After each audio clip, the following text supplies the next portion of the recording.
at the bottom of the river.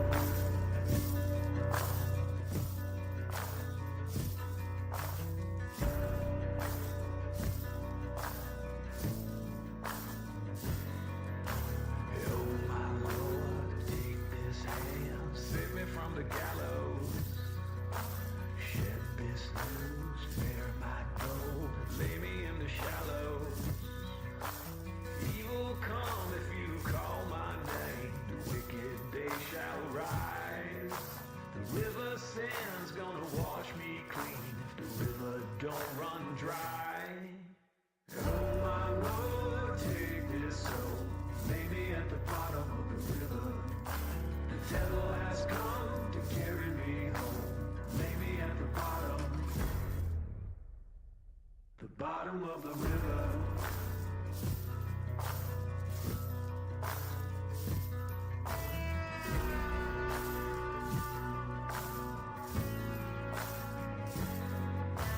Oh my Lord, hear my woe, there's blood upon the valley. Take this sword, the ill I've done, deliver me from worry. The devil's hand's gonna strike me down, cut me to my grave. The river song's gonna pull me through, the river she can save. Oh my Lord, take this soul, lay me at the bottom of the river. The devil has come to carry me home, lay me at the bottom of the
I'm a setting sun, but I'll never run. I'm a dead man walking. I'm a dead man walking. I will stay and fight as long as I'm alive.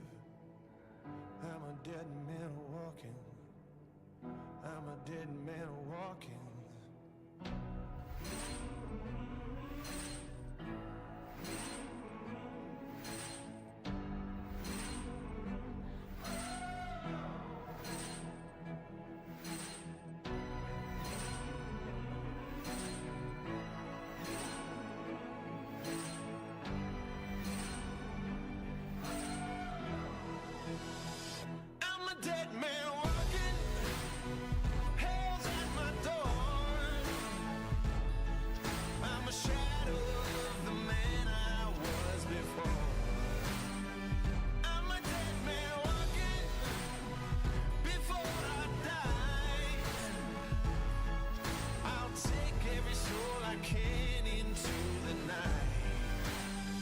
Kill till I die.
kill till I die.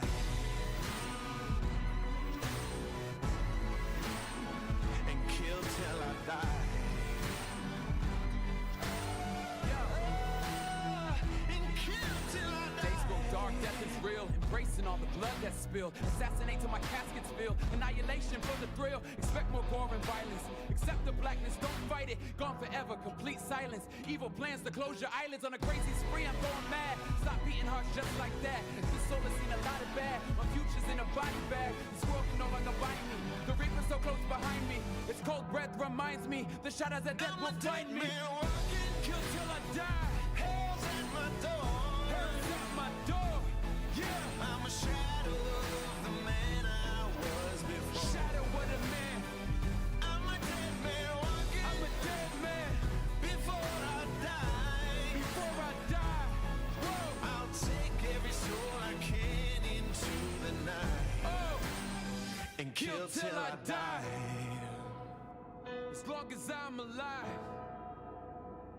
Kill till I die. Take them with me to the night. I won't leave till you're laying by my side. You leaving where I kill till I die.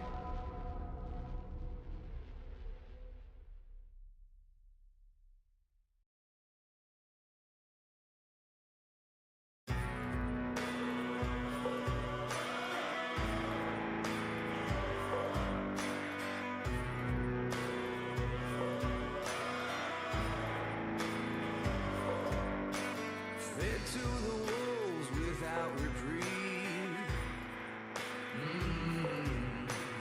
Howl at the moon, but I'll break free. Fire in your eyes, you're burning red. God knows I tried, you're better off dead. Digging a 6-foot hole, open the gates below, 'cause I can't save your soul. Please no more, please no more. You got the devil inside you. You set the church on fire. You got the devil inside you. The devil inside you.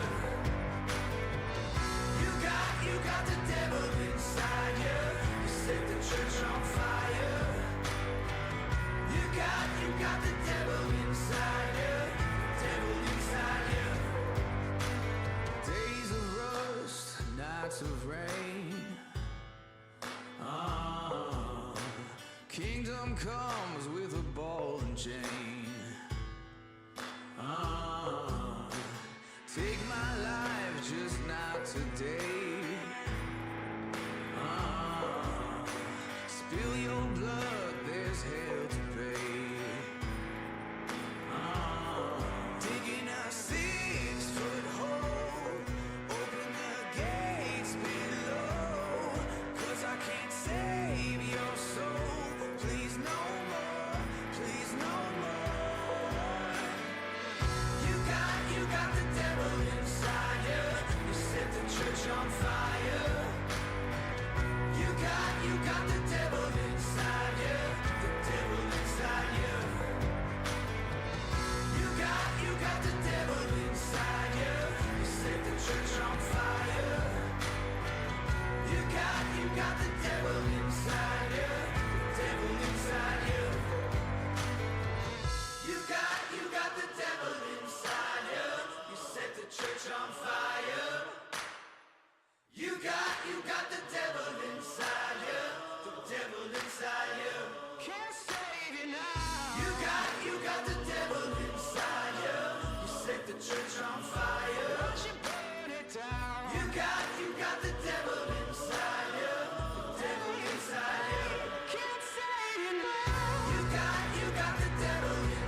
I curse the day and blame the world for choices on my own. I got patience of a dying man whose heart has turned to stone. The blood that's running through my veins is cold as cold can be. The darkness that I keep inside is surely killing me, and it's a farewell.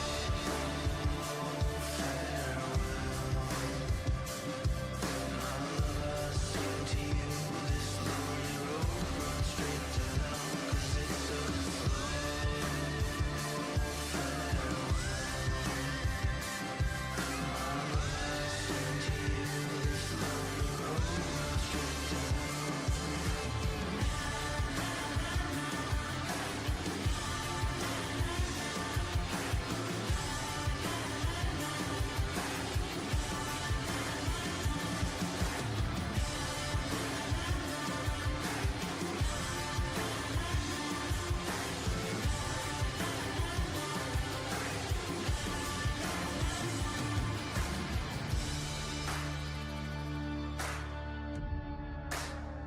I see a bird upon a gravestone who will lead me on my way. I see faces that I recognize whose names I cannot place. I'm a sinner in the worst way, so please I'm asking you, light a candle, say a prayer for me. There's nothing left to do, 'cause it's a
Willow tree stands alone, silent weeping for no one.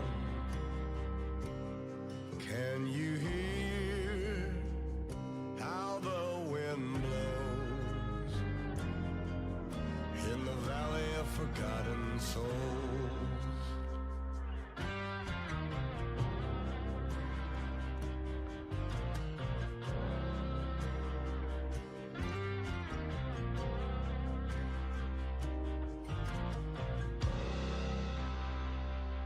Time will wait for no man,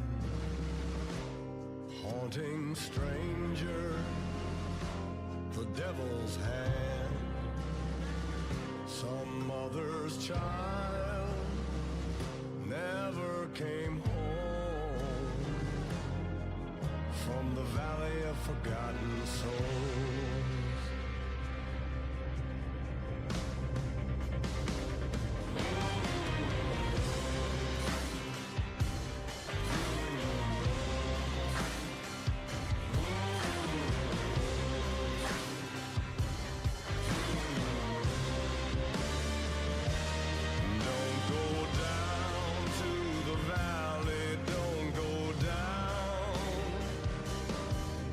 Don't get lost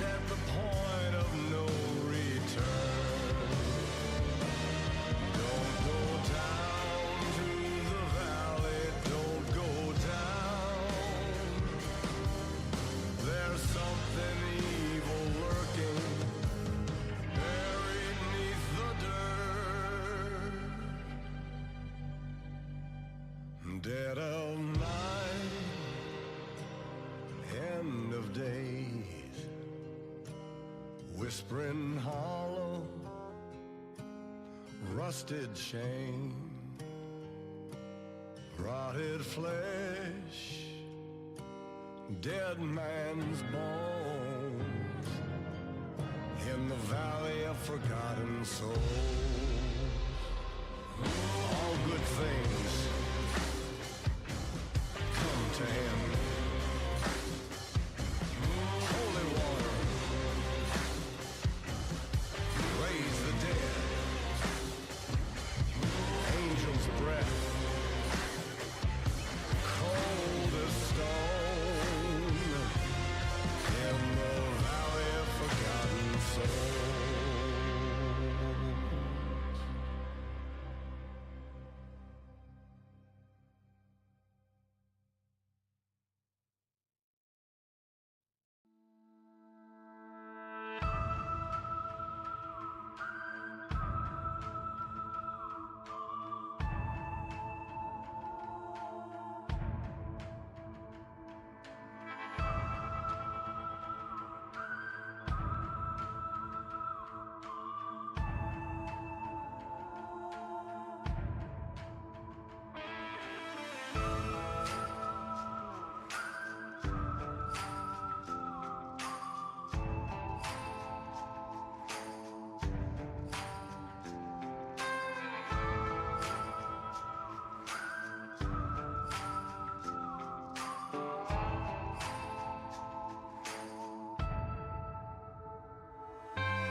bottom of the river.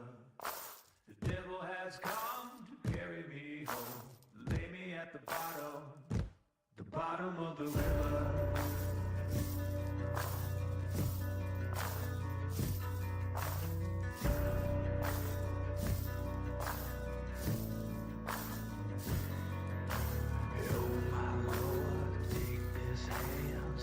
From the gallows, shed this news, bear my gold, lay me in the shallows. Evil come if you call my name, the wicked day shall rise. The river sand's gonna wash me clean if the river don't run dry. Oh my Lord, take this soul, lay me at the bottom of the river. The devil has come to carry me home. Lay me at the bottom of the river.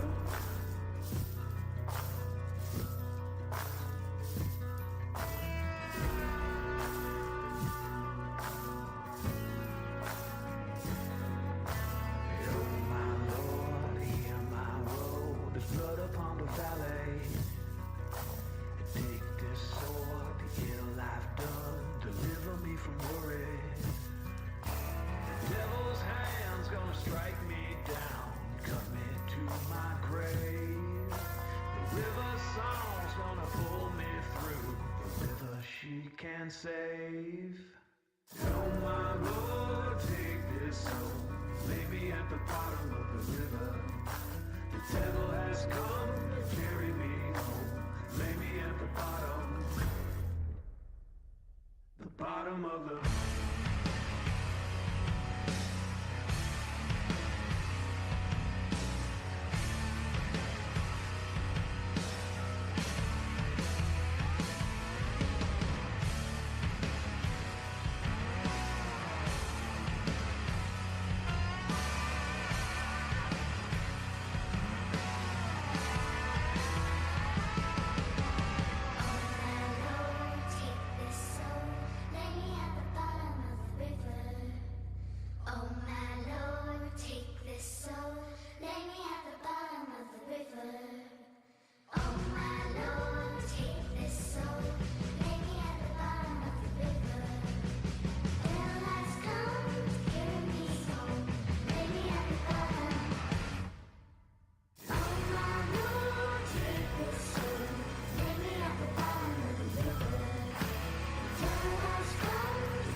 Somebody talk.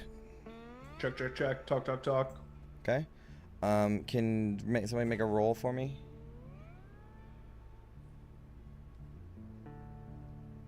Oh, I already see something wrong. Ophelia, roll that shit. Oh! Boom, diggity. GM, that's why. What was it? No, it's just rolling GM by accident. Oh, okay. There we go. Okay. Boom, diggity. That's funny. All right, I think we're good. I had the roll showed up. Are you guys ready? Okay, let's get it started then. Okay, let's set up. I am going to start recording in 3, 2, 1. Welcome to The Descent. Who wants to do the recap? I got it this week. Cap. The Wastelands by London Rose. We crawl across the wastelands of fire, iron, and bone. We see a watchtower, wide berth, and leave it alone. But I spot something smoking, poking over the horizon. I can't believe it. The gut grinder's what I've got my eyes on. We're checking through the wreckage, but he's nowhere to be seen. We can't find Gunner. Bummer. What all does this mean?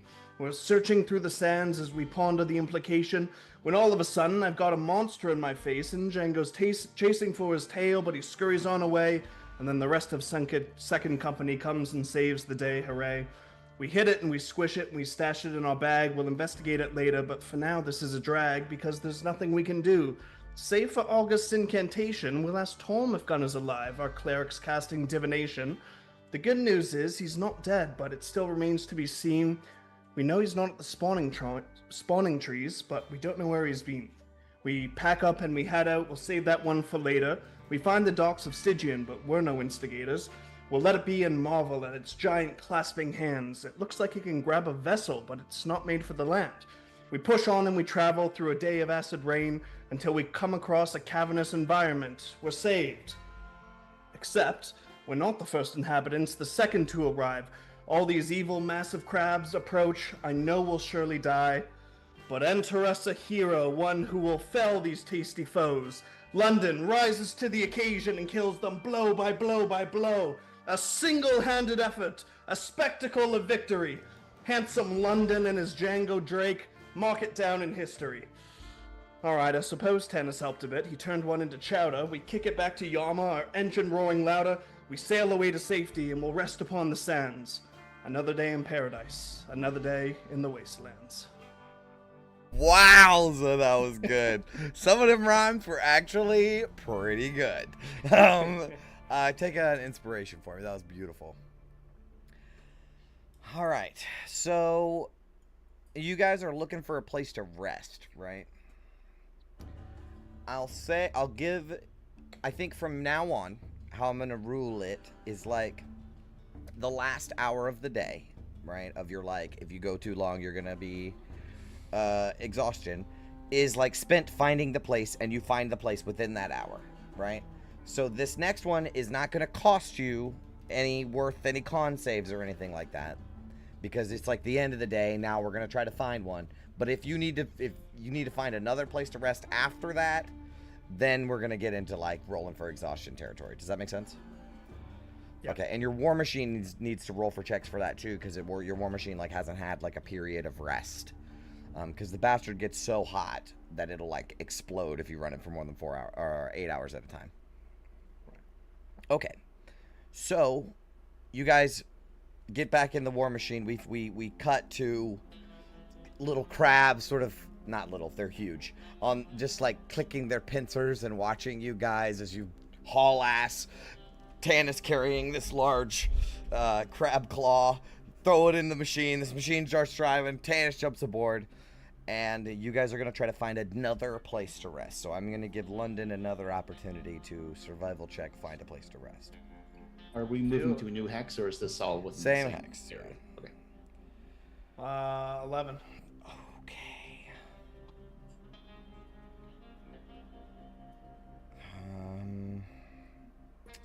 Where did I put this? All right, roll a d12 for me.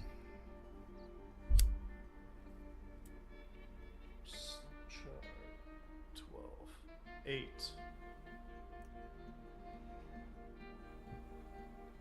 Okay. So as you guys are traveling through, your spotters and London notice a portion of wall, like a stone wall, sticks out of the sand at an angle in the dune, and it seems like just the remnants of a ruin. Like, it's not even a whole wall. It's like maybe once was a giant fortress, but almost all of it is buried under sand. And just this one wall juts out, and it kind of leans at an angle where you could kind of tuck up in there, and it's possible you could rest there for the night.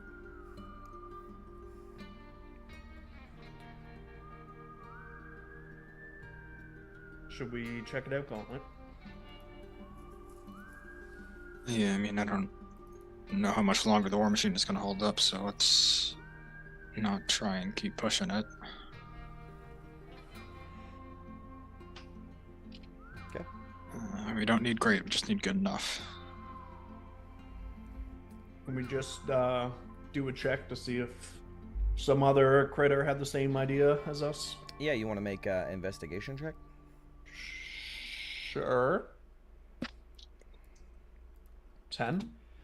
It doesn't seem like anything has been around here for a long time. No sign of dune rats or scorpions or anything. Good enough is what we're looking for. I think we found it.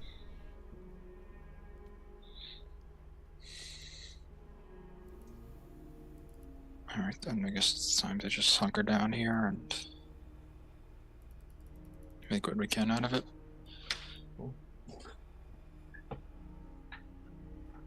Throw me down the bags then, Ben. We'll start setting up. I guess this is as good as we'll get. All right. And, yep.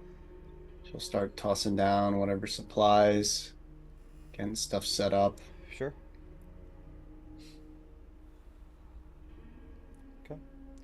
I guess we can try to, like, just for flavor, I suppose. I don't know how this would affect things mechanically. Just kind of dig out underneath the wall, like, a tiny bit to get, like, a little bit more shelter. Okay. Sure. Now that we kind of talk about it, I kind of imagine since, well, Gunnar was more of a racer. I was gonna say since the Kenku are kind of like scrappers and people, I mean, a shovel doesn't seem like such a strange thing to just be attached to the war machine. You know what I mean? Because they're I'd all imagine overland rigs they have, you know, Yeah. like the shovels and stuff on the outside. Yeah. Does like one a of us not firefighter. already have a shovel from like our adventuring kits? That's like pretty basic soldier equipment, right? Yeah, Vin has a shield. There is that. But yeah, I mean, nothing in our inventory says. Okay. I don't know if that's one of the standard pieces of equipment, but I feel like we gotta have one, right? There's gotta be I'm like a gonna shovel. say, Yeah. to be fair, that I really think that like there's a little spot on the outside of the war machine that just holds a shovel, right? Just like there's like not tow cables, but like a place, like a tow hitch on the back. You know, it's just like it's a utility vehicle. So I imagine there's got to be a shovel on the side of it. I really seeing it in my mind's eye. So you can pull that off of there. It's all jagged and rusty, and you can use that to dig out a little bit of a spot.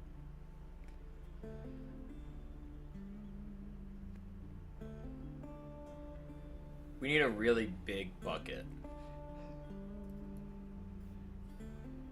I don't think we have one of those. Didn't we barrelmancy away like a? I thought we put a barrel or maybe one of the vases from El Terrell. I mean, I have 3 water barrels in my amulet. That's but what it was. I don't And think we that. have. I think Vin created some sort of magical item with the vase, but is that what you're thinking of, London? Yes, she did, but I don't think she. I took also it. I do imagine Vin is Samwise Gamgee carrying a frying pan because she's the cook, right? That's her whole job. She has cook's Yeah. utensils. You have cook's utensils. Yeah, I mean, That's a she's pan. probably got like some pots, Yeah. for sure. Like not like a huge one, but probably like a decent pot. You know, you could boil like enough pasta for A a family chunk in of it. crab leg or Is crab this being claw. I think it'll taken? fit it. Are Hey, we we just taking gotta this break in? Yeah. I have a mess kit that probably has something to fry something in. Sure. You guys want to try to fry up this abyssal crab? Infernal I'm crab? imagining she has like a few backup pots, so we're trying to like break up the crab meat and stuff them into each pot, and she's trying to like keep them all over like whatever fire source or whatever without them tipping over. So, Can we even cook it? I imagine it's immune to fire. so you crack it open, right? You crack open the shell, and you kind of look inside, and it has the consistency of crab meat, right? That kind of fluffy, spongy stuff. It's slimy, but it's this off gray colored on the inside, so it does not look appetizing. And you can cook this just about as much as you want, and it is never gonna cook because Okay, it yeah. is immune to fire. Maybe it's better. Gauntlet Eldifier, what if... Oh wait, no, it wouldn't work, right? Sacred Flame needs to be like a creature target. I think we need I'm okay with damage. flavor-wise radiating this meat. I'm cool with that. Using the power We of need- God. I hope you like your crab. Well done. We need. All right, you want to try it? I can make it warm with prestidigitation. It won't cook it, but I suppose I it's can already flavor it. warm. I don't know. I'm more concerned about like getting sick from a hell beast. So no less let's the see. flavor. The chicken Okay. was fine. Yeah, didn't we eat the chicken? Well, the chicken Who knows Hold what on. preservatives were in that? Hold on. Will it work? Ritual cast. Is it a ritual? It can Yeah. be cast ritually. Okay. You're gonna try to purify the crab claw meat? We'll try. Yeah, we'll see what happens. Okay, what does this look like? I imagine that it's transmutation. So I imagine it's some kind of physical act. Like I imagine that she has some kind of like special powder with like shards of magic crystals and maybe like a certain type of like weird colored sand or whatever.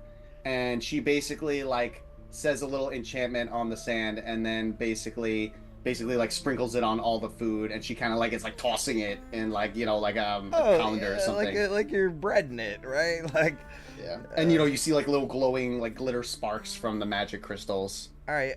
So I'm gonna do this like how I would do like a dispel magic. So I want you to roll like not arcana, like a spell casting. Like roll for your gauntlet thing. That's not like a +1 or anything, right? That's just a flat roll. Like proficiency plus intelligence is what I want. Proficiency plus let's see. Proficiency plus intelligence. I think that is what, right? Because intelligence is 5 and yeah. Okay, so you Okay. can roll that. So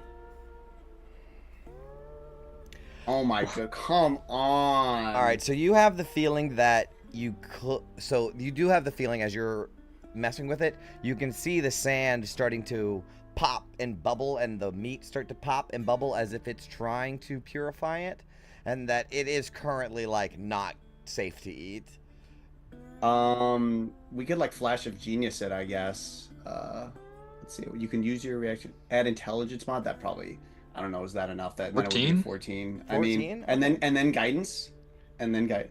I don't know if we're guidance allowed to him? do that. I And then mean, yeah, guidance. to clean our food for the Okay. evening, I imagine. All I would right, guide, so- roll. Okay, so then it's a roll 14. Roll the d4, yeah. 14 plus. Okay, now it's an 18. All right. There it is. So then you have beautiful minds moment, right, where you're you're seeing like, actually it's more like Ratatouille, right, where you're seeing it dispel this sort of magical poison on this this crab meat, and you see it's like failing. It's not working. The curse on this shit's too powerful.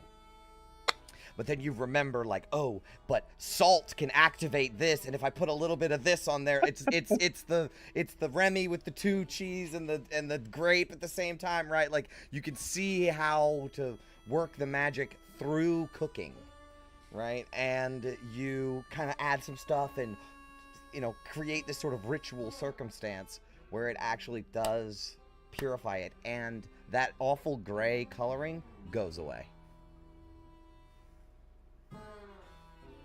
Wow. Right, well, it's a few more steps than a normal crab dish, but I think we did all right. I guess she'll try to, like, cook it now. Yeah, go ahead and make Yeah. a cooking utensils check with intelligence. All right, if she rolls badly on this, then it just tastes bad. You guys will have to slum that one. All right, it tastes okay. It's not bad. Yeah, it's not bad. Pretty good for, you know, not being in the kitchen, right? Sorry, I used up all my salt, so it's gonna be a little bland. Yeah, so you can cook it now too, I reckon. And this is like you have prepared it into food.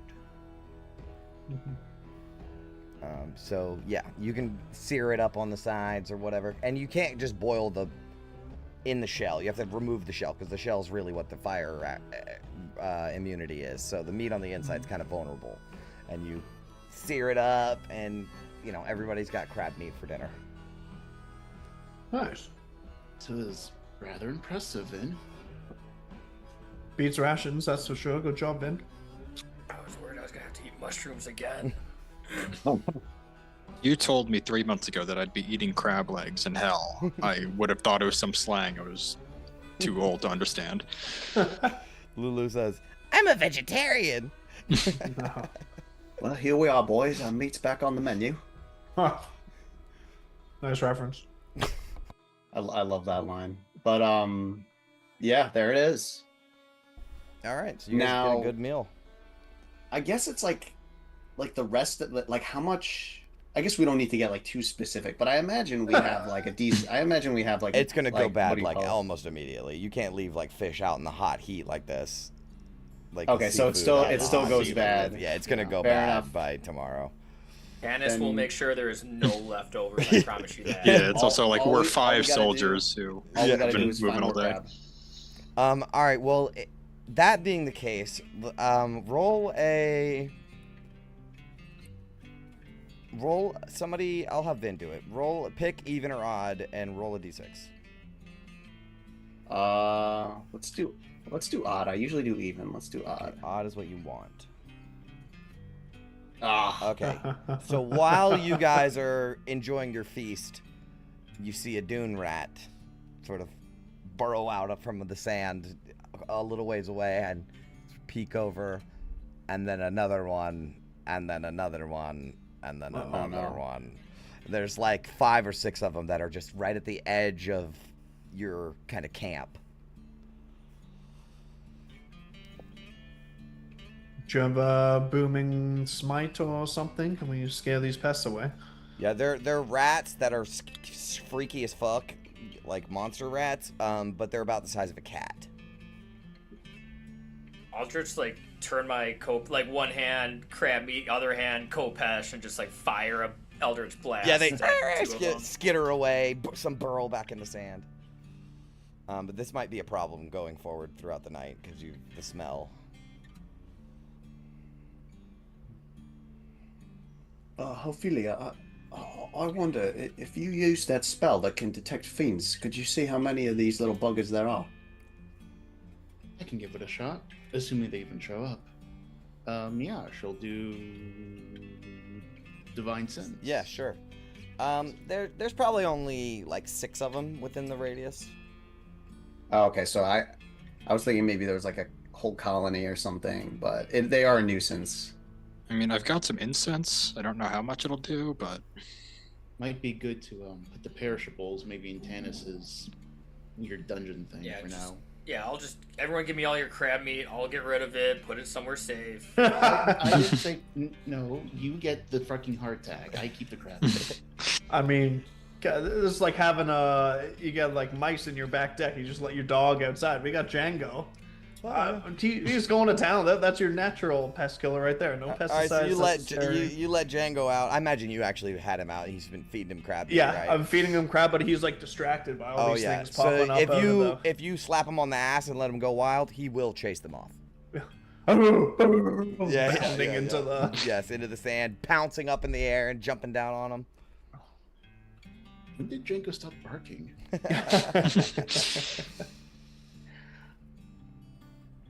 This is also Well, like but- horse-sized Django, so it's Yeah. it's an amazing feat to watch this thing move like a fox, because that's how But it he moves, right? still thinks he's like this big, Oh, so yeah. he'll like try and jump in your lap and shit. And well, hopefully that provides us enough solace at least for one night.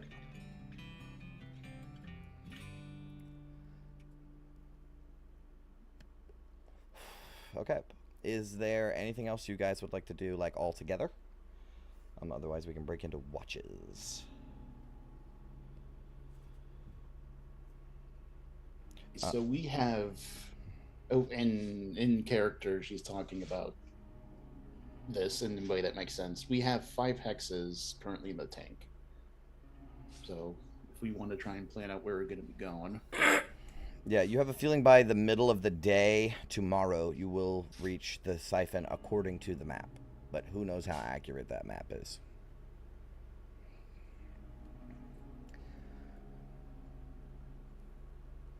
What did Maggie say about that soul siphon? There's a possibility of some useful scrap there. Supposedly it's abandoned, but who knows what critters have moved in. Yeah. It's abandoned, attached to the bridge. Some parts we might actually be able to find there. It was a prototype for the Stygian docks or something like that. So hopefully there's some good tech there, because I mean that thing looked advanced.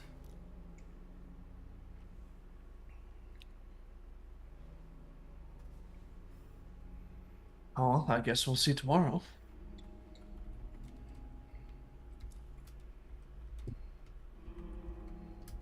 Let's not assume that it's abandoned, though.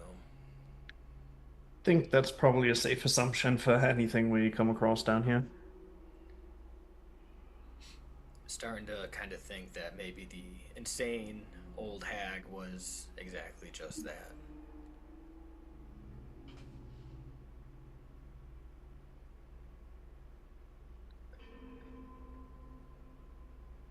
We'll take what she says with a grain of crystal. Isn't that right, Vin? Good one.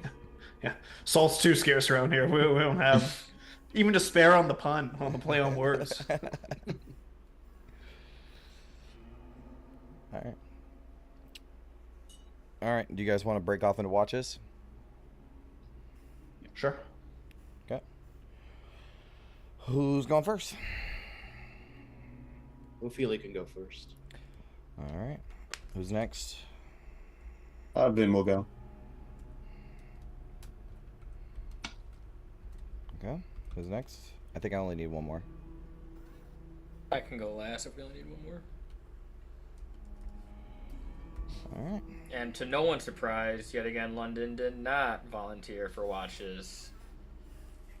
Think you're going unnoticed? Think we didn't notice this, Chris? The scout's gotta rest his eyes for all the scouting I'm doing. I can't waste my scouting overnight.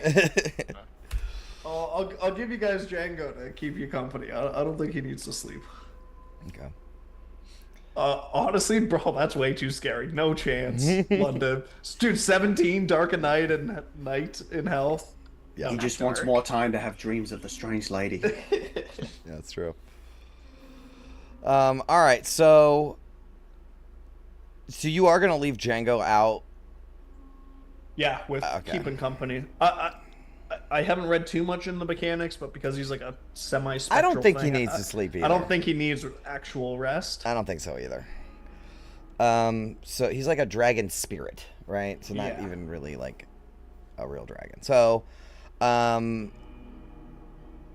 if that's the case, then Ophelia, Vin, and Tennis actually don't have a lot of problems, because anytime any dune rats get anywhere near the camp, Django lifts his head up, looks around. You can see he like feels it, the spines on his back raise up as he's looking around, and then he goes after it, right? And he'll grab it. Have you guys ever seen a dog kill a snake? It's the craziest thing in the world. A snake? Yes. No. Yeah, I used to have a dog that could kill snakes, but it's like natural for them to grab onto it in their mouth and just fucking shake the shit out of it and then just let it fly, right? They just let it go. So I imagine that's what Django does, is he finds the rat, jumps on it, grabs it in his mouth, shakes the crap out of it, and then just throws it. My dog just caught a squirrel the other weekend.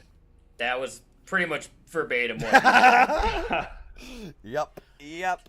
So I imagine that's how that goes. All right. So other than, if that's the case, then you guys get a long rest without any problems.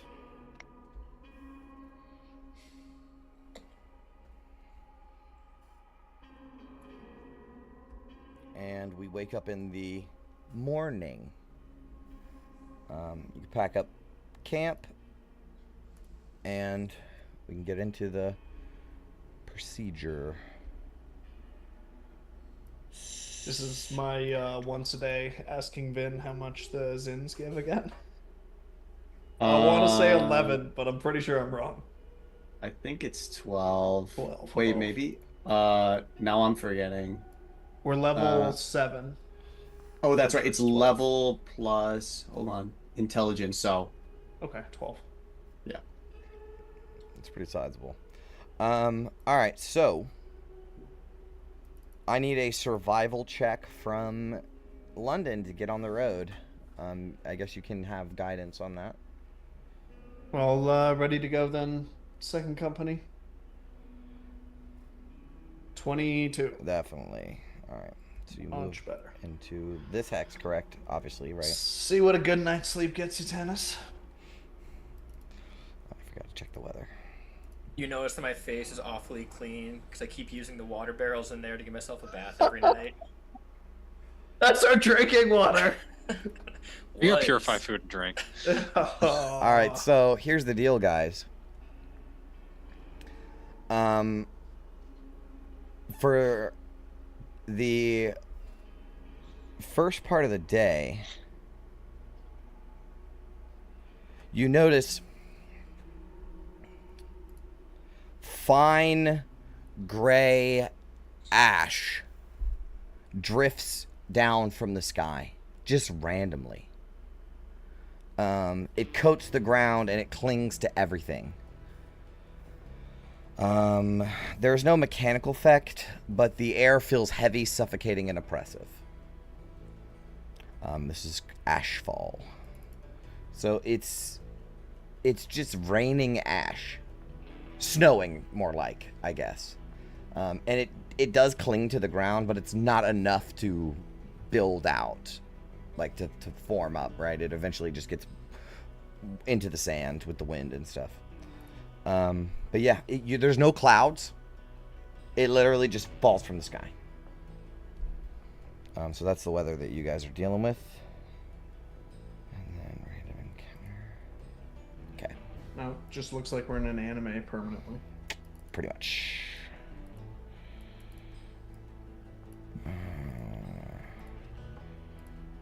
Now...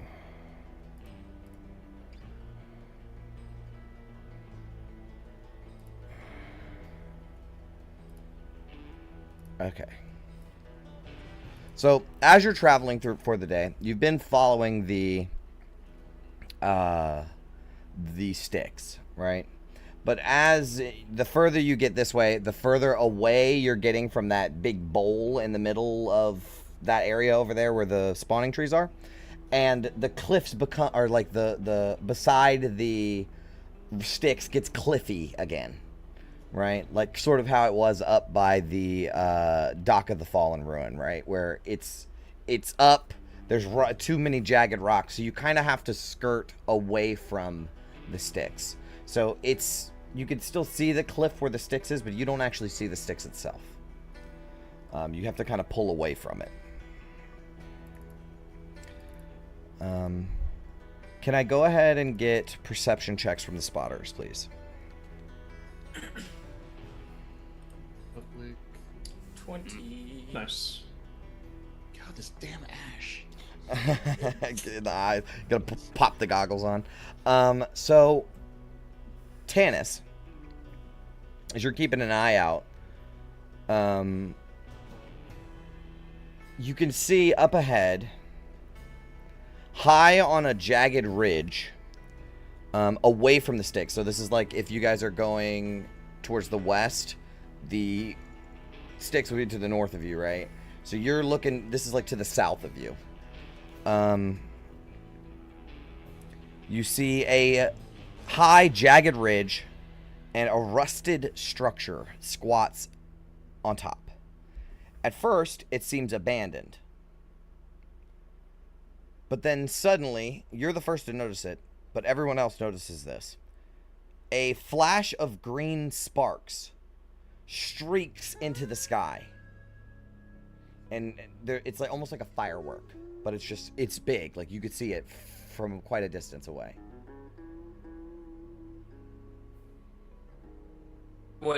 Sorry, did you say it was in the distance direction that we're headed? It's to the south of you if you were going west. South, okay. I'll just point it out and be like, on the horizon, down there, there's flares, something. As soon as you finish saying that, towards the direction that you're going and a bit to the north, so not exactly where you're going, but to the north of where you're going, you see another flare rise, and this one's red.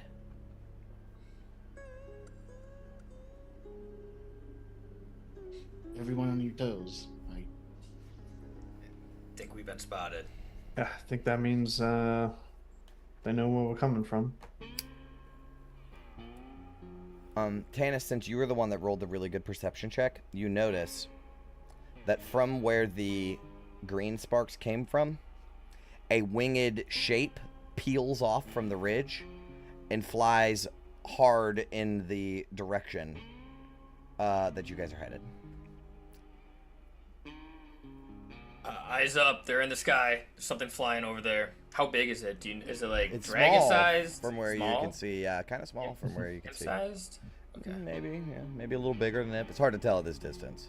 This is all quite far away from you. Did anyone buy binoculars or what do they call them? Like eyeglass, eye scopes? What do they call them in the old spyglass? Spyglass. spyglass? Anyone got a spyglass? Afraid not. Vin, why don't you step on it? Let's get there quicker. All right, I guess that's all we can really do given the situation. So much for abandoned. Then you do hear a voice in your head.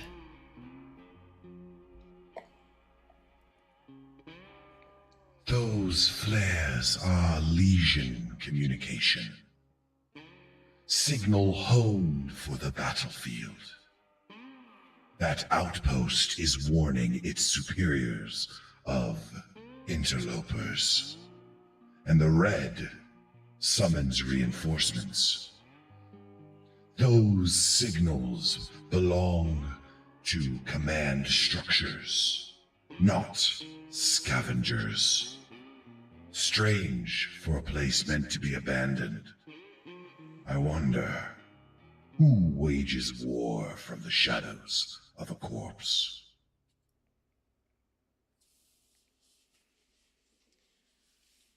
All right, well, she will explain this, and then she will also remark, it's quite strange, though, in a place like this, who would be waging war out here? I don't know at the moment if the flares were meant for us, or there's something else going on, but I think either way, we gotta step on it. Don't want to stick around for whatever this is. Okay. So you just keep you punch it harder, straightforward. Yeah, so we're like at this ridge. I guess we're trying to like circumvent it to find the. Yeah, abandoned so soul like siphon. you're basically still following the sticks, right? But you're just away from the river itself. So it's basically sand on either side of you for a little while. Okay. Yeah, she'll just try to navigate best she can. You know, like I'm sure, like with everyone, like London looking out, like we know generally which direction we're going in. So. You've noticed that in the distance, after a couple minutes, 10, 15 minutes, you notice that the land breaks into a jagged chasm. The river Styx churning below. So you've made it to where the Styx now bends, and you can no longer go that direction, right? But spanning the Styx is a colossal bridge of rust black iron and scorched stone. Spikes crown the railing and tattered banners flap listlessly in the wind. At the center of the span, anchored above the river, a massive steel-clad facility hangs suspended. Thick siphon arms plunge from its belly into the Styx, while precarious scaffolding and crumbling catwalks cling to its sides. Clustered around the mouth of the bridge is a barricade of fused scrap and sharpened girders, flanked by infernal war machines parked in formation. Broad columns of dust kick up from two Tormentor-class war machines that are speeding directly towards you. Oh boy. We got that demon Iker in case we need a hot escape plan. I think now's the time, and those flares, I think, were definitely for us. Yeah, I guess. I mean, not now. Let's see if we can talk this out. I mean, it might just be attacks, and we can get through. Yeah, If we start I bombing suppose. at them 200 miles an hour. But what? I mean, I guess. I mean, we'll see what we can do. But you know, every soul coin is precious. So she's kind of like, you know, bitching a little bit, but she'll. How many are we going to follow the spend gauntlet. running the wrong way? Fair enough, Gauntlet. Yeah. Okay. She will reluctantly slow down, I guess. Await the arrival of these approaching war machines. Okay, so the two war machines seem to be, they look close from a distance, but as you get closer and you get closer, they're actually spread out a little bit. There's only two tormentors, and this dispatch eventually halts ahead of you, and they turn their war machines beside each other, so it's a pseudo blockade. Devils in dark armor dismount, and they have weapons in their hand. It's all at a distance from them. You still would have to approach them. But this seems to be some sort of parlay, like they're like beating you halfway, right?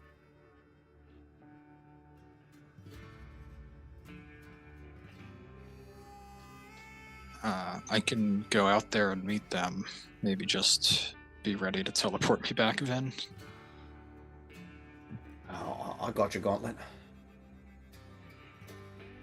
How far is the distance between you and the war machines? Your war machine and their war machine? Well, if we can control that, then we would want to probably perfectly curtail it for 90 feet. That's still pretty close. I mean, maybe like do 150. I'll walk Yeah, and 60 then forward. Movement, 30 feet movement, right? Shit Or gets you bad. I walk, can misty yeah. step and run. Okay. Yeah. Okay. 120, let's say, sure. Do you want me to go with you, Gauntlet? We can take the horse if you want. Yeah, I mean, I wouldn't mind having some backup out there, but I know we got capabilities to get back quickly, so. Do you want the horse? Because I added it back just now.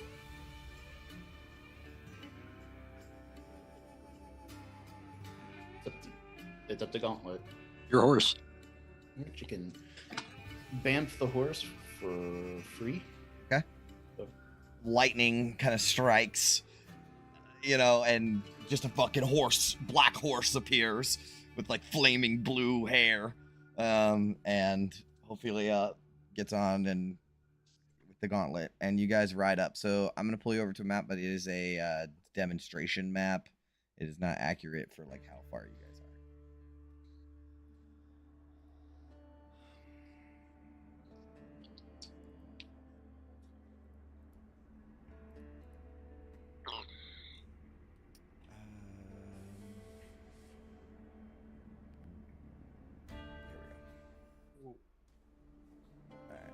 What are the gold face ones? Marangons or something? Yeah. So you see.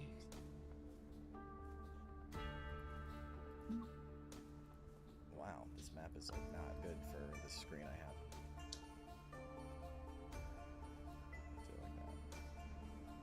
I have. So you guys will see.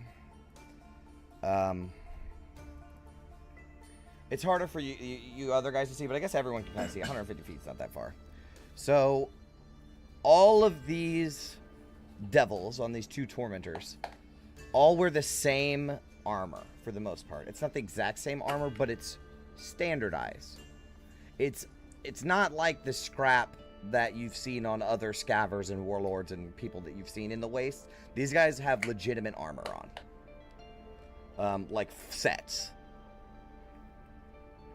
A lead figure steps forward. He is wrapped in hooked and spiked chains. His spiked helm fully enclosing his face, and there's a dull red glow burning from within the slits in it. Let me see if I got a handout. I mean, you probably already seen this handout, but I'll send it again.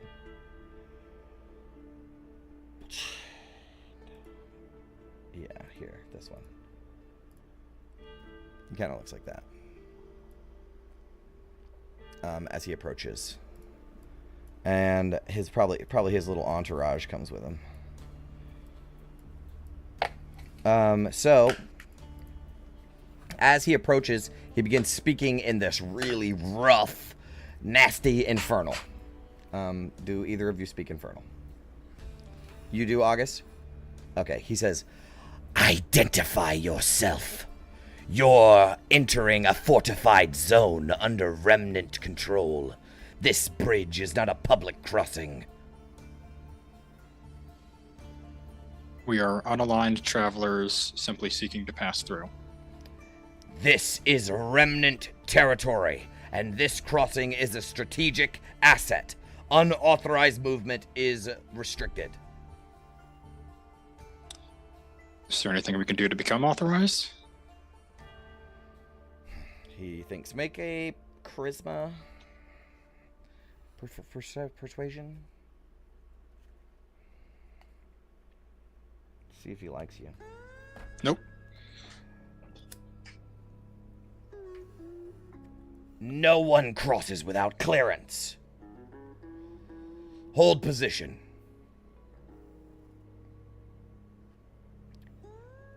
"Princeps Kovic will speak to you directly."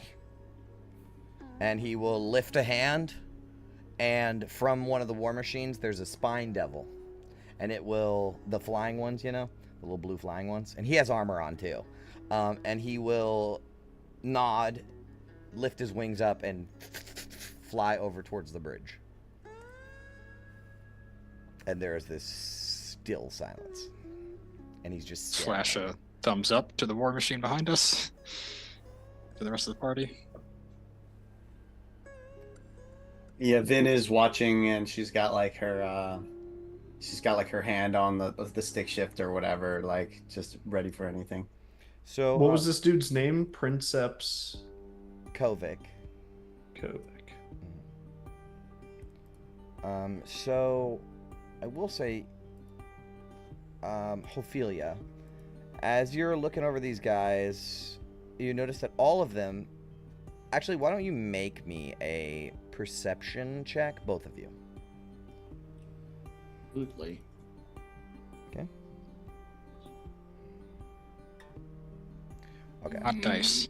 All right, so you don't see the thing that I wanted to tell you, but you still see that all of them have a uniform symbol on, like a livery, on their insignia on them somewhere, right? On their armor, emblazoned on a tabard, something like that. And it looks like this. Ophelia is going to kind of lean over to Gauntlet. Can you ask them what that insignia means? I don't think I've seen it before.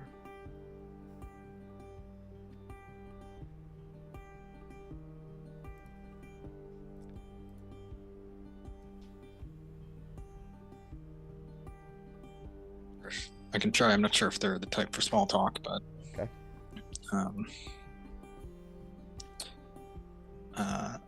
I'll just ask if that mark is some symbol of an order or something like. He will inform you in a very like don't talk to me kind of way, but he will say that this is he is a captain of a legion or a what do they call when they walk? The foot soldiers that walk. What are those called? Battalion? Yeah, that's not the word I was looking for. Like foot soldiers. Platoon? Anyway, Infantry? Infantry. He is the infantry. Thank you, because that's the word I was looking for. He's the infantry of the 2nd, 3rd Infantry of the Remnant, under command of, they have a name. It's not Commander. It's Legatus Bitter Breath.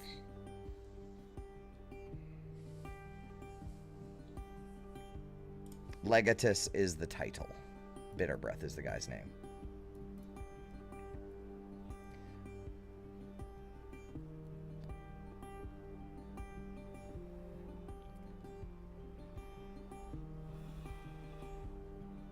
So you guys just very tension-filled wait. Because it does take about 20 minutes. So it is a long wait. Like, eventually you might, like, oh, good thing you're sitting down, I guess.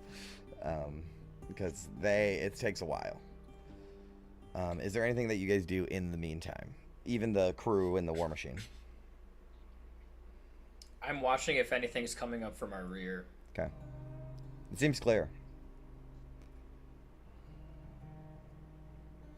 Just waiting. Assuming that Gauntlet tells Ophelia about bitter breath, does Yeah.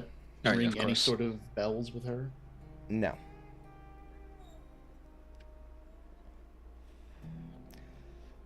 Okay, so after that time, there is, you hear a low rumble in the distance. Hooves and engine. And from behind the barricade at the bridge, a chariot emerges. And it is drawn by 4 black horses wreathed in flame. As it gets closer, you see at the reins, clad in ornate bronze armor that is badly dented and caked in dried blood. His eyes are, you see a figure. His eyes are completely covered by the visor of his helm, but his mouth is exposed. And it's lined with jagged teeth that are so long that they stretch his lips into a permanent grin, as if his lips can't cover his teeth. He has 2 scarred wings behind him. And flanking on one side of the chariot is a devil's ride that has a chained devil on it. As they approach, you will see Princeps Kovic.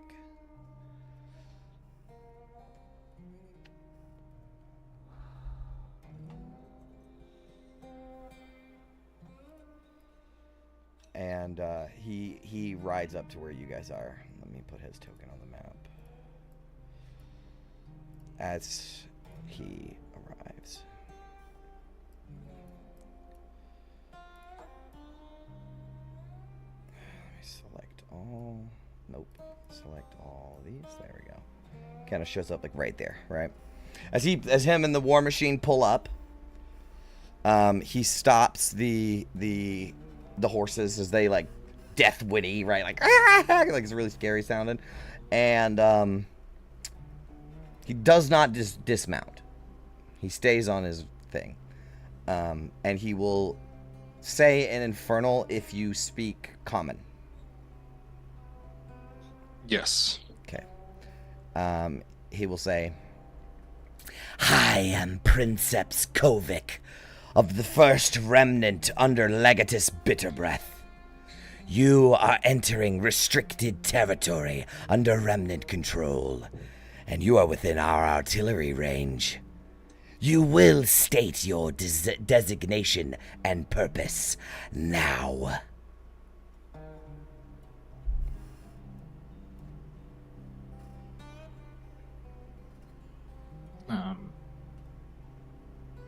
I'm just, what was it, the Bone Fields? That was the name of the...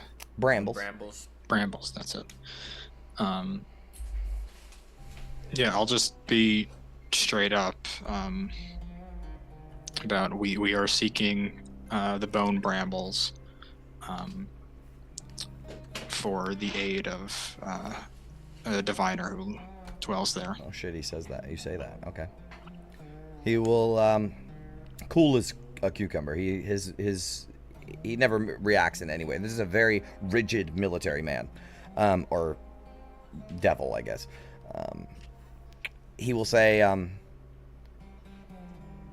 what banner do you serve? Whose orders do you march under?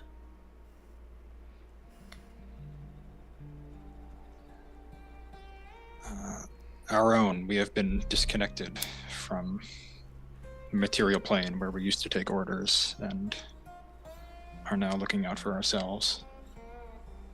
Then your lives are your only credentials. Make them convincing.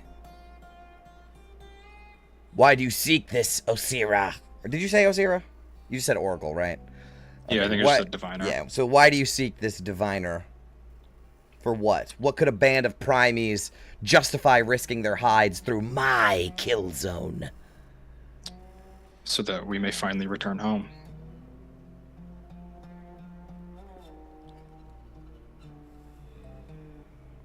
Make a persuasion. Deception. This is persuasion. Yeah, I'm trying to like ride the line between it. But I'm okay with either roll, to be honest. I'd prefer to do persuasion just because numbers. Dirty 20. Okay. He considers this for a moment. No banner. You're armed, but not an army. Not scavers, but not flying anyone else's colors either. You want to cross? Your machine will be inspected.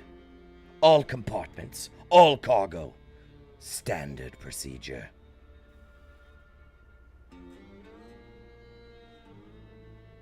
And what would you be searching for, exactly?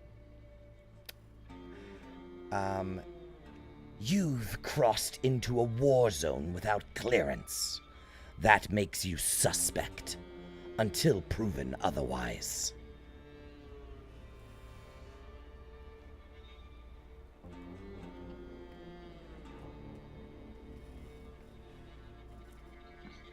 Seems reasonable. He will motion for his men to follow you guys back to your war machine. And just this front crew will walk with you towards your war machine. We'll go at walking pace and lead them back. Yep. All right. So, are you gonna let them look through your war machine? I mean, yeah, all our precious cargo is not really on the war machine per se, so it's a normal ass war machine. Let them know that let them see that we don't have stuff from another army. How do you explain this? Explain this to the party, like what's happening. Like, give me that scene. Yeah, I guess as we're walking up, I'll just go. They just want to inspect the war machine, make sure that we're not interlopers from another army.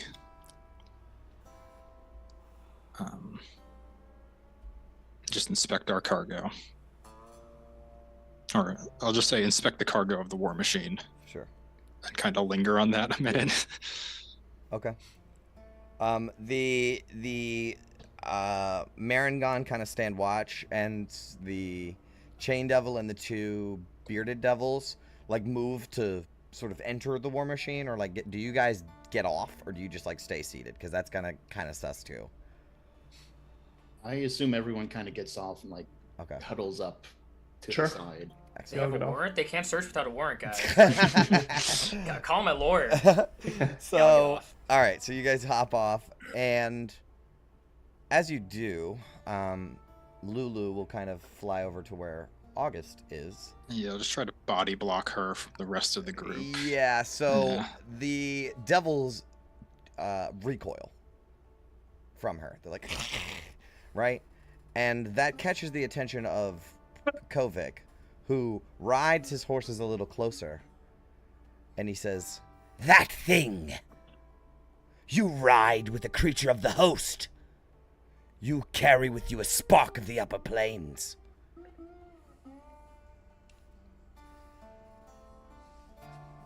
Hence the reason we are trying to leave. None of us belong here. The Legatus will want to see this. Prepare it for transport. And he's talking to you guys. Like, prepare this thing as if it is cargo.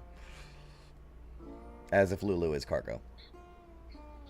Now, this is where we're going to have another discussion. Denying a command requisition in remnant territory is an act of war. I've buried armies for less. Fucking badass line, goddamn. As a commander yourself, I was just gonna say, hopefully we're outgunned here. I don't think we're in a reasonable position to say no to this devil right now. All I'm saying, and she's speaking to him now, as a man of command, whose duties include taking care of those under him, this creature is one of us, and I swore to protect her throughout her time. Ah! He cuts you off. You will accompany it. Your objections will be heard by the legatus. Deny that courtesy, and you all die here. Can we at least have any sort of guarantee we won't be split up on the way there? You will ride under watch. Try anything. Together. Yes. He's like, basically, y'all can load back up, and I'm going to lead you guys back to the bridge. Okay. Ophelia is basically just trying to keep them from taking Lulu away from us. He's making no... Because he doesn't know how dangerous it is. Like, right, like, you guys kind of... In his mind, he's thinking you guys rode up with a bomb.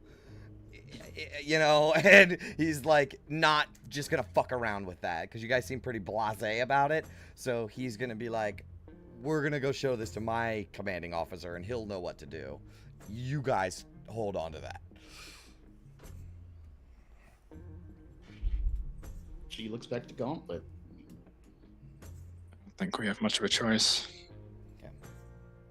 Try Just try and stick anything, together. and your rig will not make it to the other side.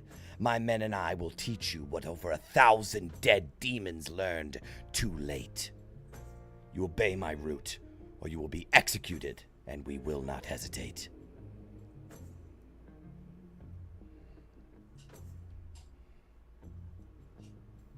Yeah? Alright, then I guess we load up. Load up. We've believed you this whole time. Nothing we're saying. So yeah, you do get a sense that these are war veterans. Like, these are the war guys. These guys have fought in the Blood War. They are scary. They're not that kooky guy that at the fucking tavern, you know, that's like, I fought all these demons. No. These guys are hardened soldiers. So the so everybody loads back up. The two tormentors peel away and sort of lead the charge. They're not really concerned about you guys. The Devil's Ride will ride behind you, and you guys will follow Kovic. Okay? Alright. Is there anything you guys would like to do on the ride towards this? Yes. Yeah, I'll just like be like, well, the eyes of the presence of a celestial clearly drew their ire. Perhaps the mace and the helm should go in the amulet as well. For now. Yeah, fair enough. Wait, the mace? What mace? Mace of Dispersion. Oh, we traded the mace. Sold that. We traded. Yeah, okay. Then just I maybe forgot just about that. any holy artifacts that we have. Is there anything anyone wants to keep hidden? Stash away, right. Oh no, Ophelia's on her horse. Never mind. Yeah, I mean, the Not shield sure. has Nistul's magic aura on it. So, Yeah, the shield is pretty safe, you have a feeling. That's not going in the amulet anyways. So. but yeah, I'll give you the helm. Is there some chance that we're just driving deeper into the belly of the beast here? Yes, but if we're inside their fortress, we'll be out of range of their artillery. Well, let's hope this legatus is as reasonable as these chaps have been.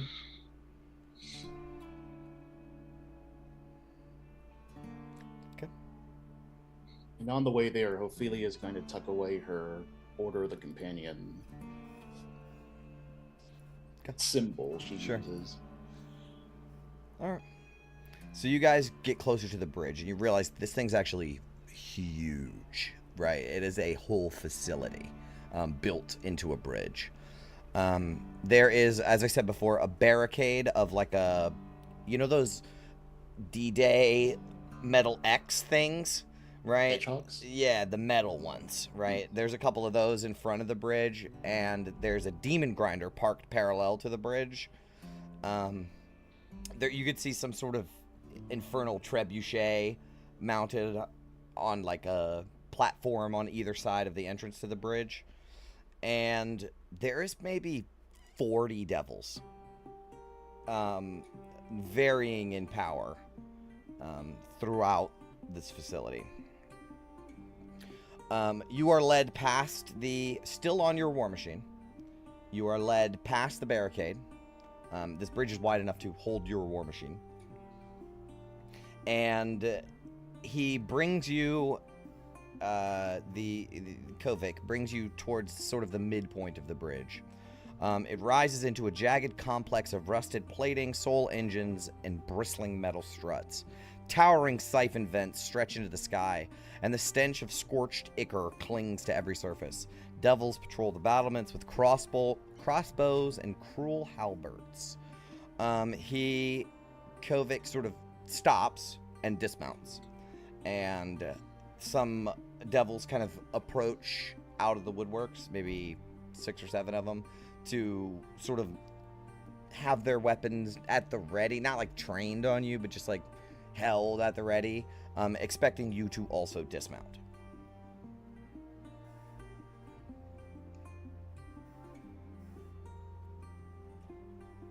Yeah. Okay. Dismount. Cool.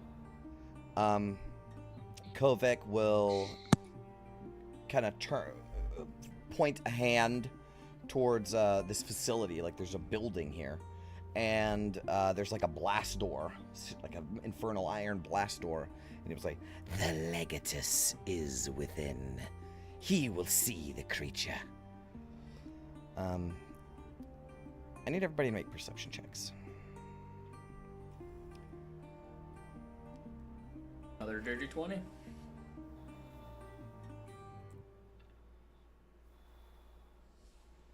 Oh.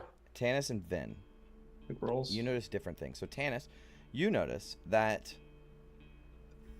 at the opposite end of the bridge from where you came, right, like where you're going, basically, you hear a bit of a commotion. So this bridge is very long, but you can hear a bit of commotion on the other side. It's so faint that it's not like a battle. It's just some sort of like voices talking. There's some people moving around. They're like, you know, in the distance. Then you hear tip tap, tip tap, tip tap, tip tap, tip tap, tip tap, tip tap, tip tap, little clinking noises, like somebody's typing on Will's annoying keyboard, right? And you know that one. Not I don't think you use it anymore, but that one. Yes, that one. It sounds exactly like that. But it sounds like it's coming from the underside of the bridge, and it doesn't seem that Kovic has noticed this. Okay, interesting. Because he's like leading you guys towards the door of the building. Do you guys like go with him or say anything or anything? I'll ask him. I'll just be like, "Excuse me, sir, what's commotion? What's happening?" He turns towards you, confused, and he listens. And then you will notice from where you were hearing that noise, something crawls over the edge of the bridge. Right? It moves incredibly fast. And at first glance, it looks like a spider. Like I don't know, maybe like a foot in diameter. Spider.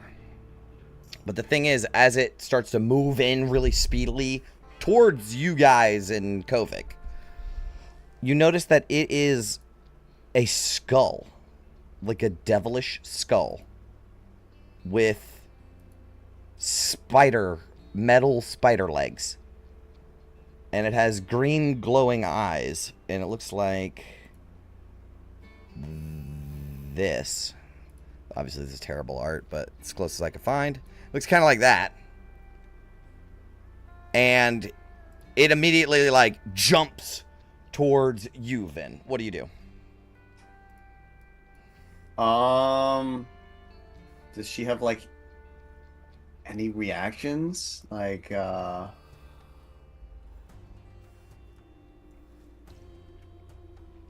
Yeah, I don't know. I would say, like, in the moment, she'd probably just hold up, like, the shield. Okay. Or something. You hold up the shield. It latches onto the shield. Kovic immediately spins around and in one swoop cuts it, like, the legs off of it with his sword. And it kind of clatters to the ground. This green necrotic energy sort of wisping away from it. And he shouts out, "Contact!" Right? "Form ranks! Hive!" And immediately, all of the devils start to come into action as a wave of these things. Like, more than a swarm. Multiple swarms. Peel over the edges of the bridge as if they were crawling underneath of it. And begin scattering throughout this entire complex. And it's more than just these little guys. There's the scorpion ones that you've seen too, crawling up around the edge and attacking these devils. And it is within seconds, a full, like, station-wide, fort-wide war that breaks out in front of you. An alarm blares, red lights flash, and Kovic will wheel around and point a sword towards August, since he was the one that was doing all the talking. And he says, "You bring a creature of the host. You approach our gates without banner or bond. And now the hive dares strikes the very moment you set foot here. If this is a distraction, if this is how you deliver the knife, then bleed with the rest of the traitors." And he, like, moves towards you to attack. Do you want to do anything? Put my hands up. If you let us, we'll help you kill them. Another one jumps out at him and he has to slash it in midair, right? And he says, "Reinforce and hold the abyssward flank. Stand, and we'll know you are no enemy. Flee, and we'll know exactly what you are."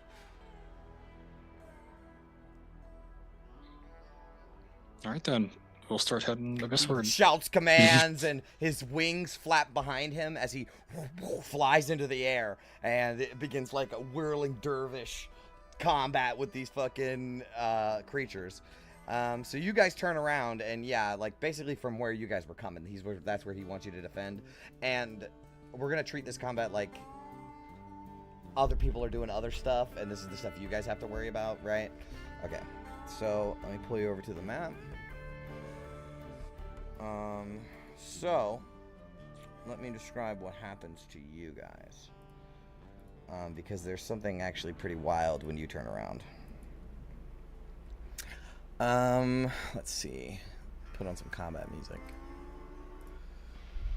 So as you guys turn around, you will see crawling over the edge through this sort of swarm of little guys, there are some bigger things. A few of them appear, they shamble, right? Like, they walk like tall, they're taller than regular humanoids. There might be like 6.5 feet, 7 feet tall almost. But they shamble like zombies.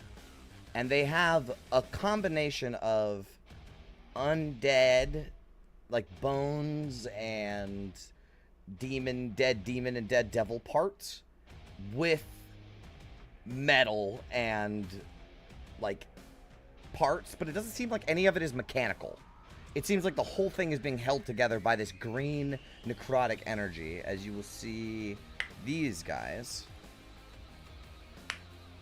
Oh, what the fuck? This is some Gears of War shit here, bro. And then the other thing that's pretty crazy is you see other creatures that you sort of recognize. These creatures look like that thing you saw in the drop. That half flesh, half robot thing that Gunnar said that he was kind of, right? It's a Modron. But the thing is, this one doesn't have any flesh. It's just bones.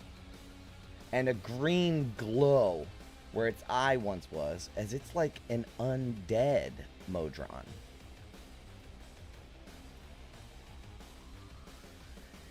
And they move in to attack you guys.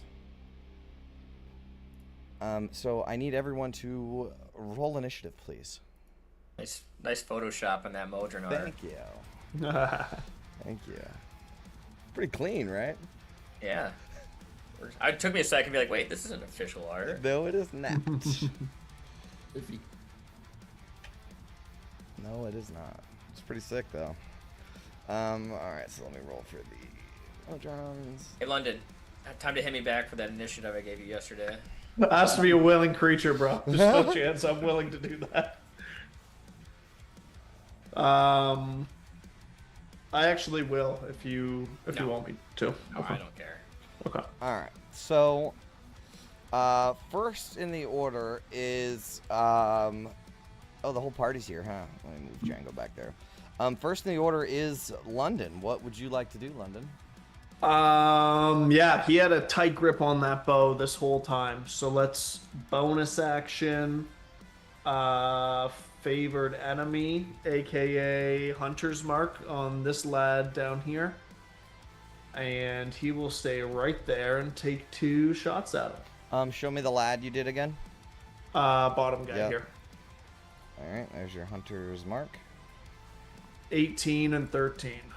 Let me fix my map a little bit here.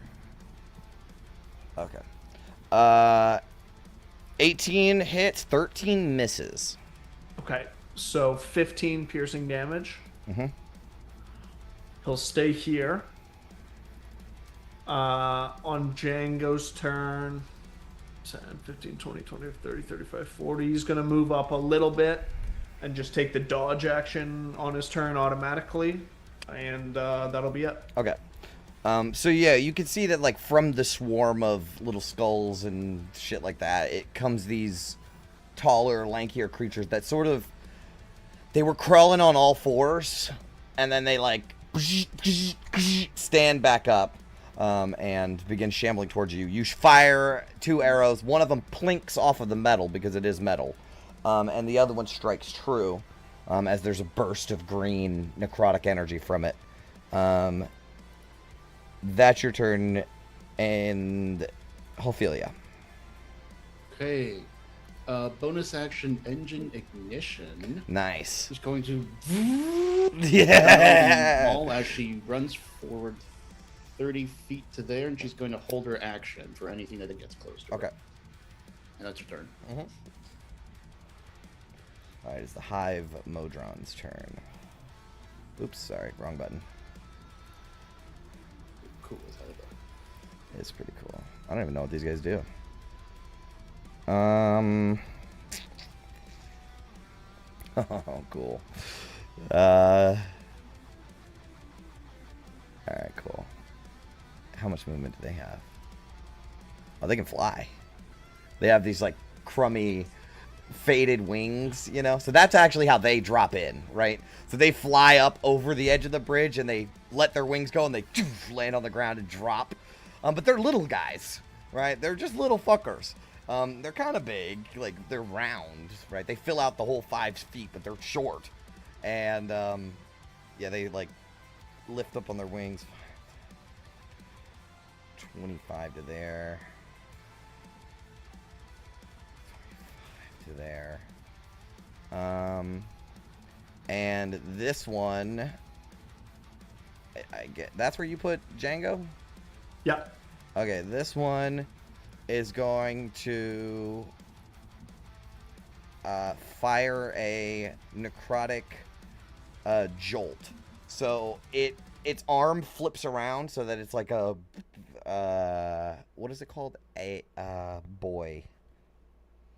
Oh my god, Astro Boy shooter arm, right? And he is going to or what is the other one? Metroid. Mega Man? Mega Man. Yes. And he's going to fire out a bolt of necrotic energy at Django for a 20 for 21. Yeah, that'll hit. Ouch. Uh-oh. All right, and then the same thing for Ophelia. Okay. Here comes 9. Misses. Yeah, okay. All right. Is the assimilated turn. They all also have 25. They're like little slow, little shambler fuckers. 20, 25. Okay, so this one can't make it to you, Ophelia, so you can go ahead and strike him.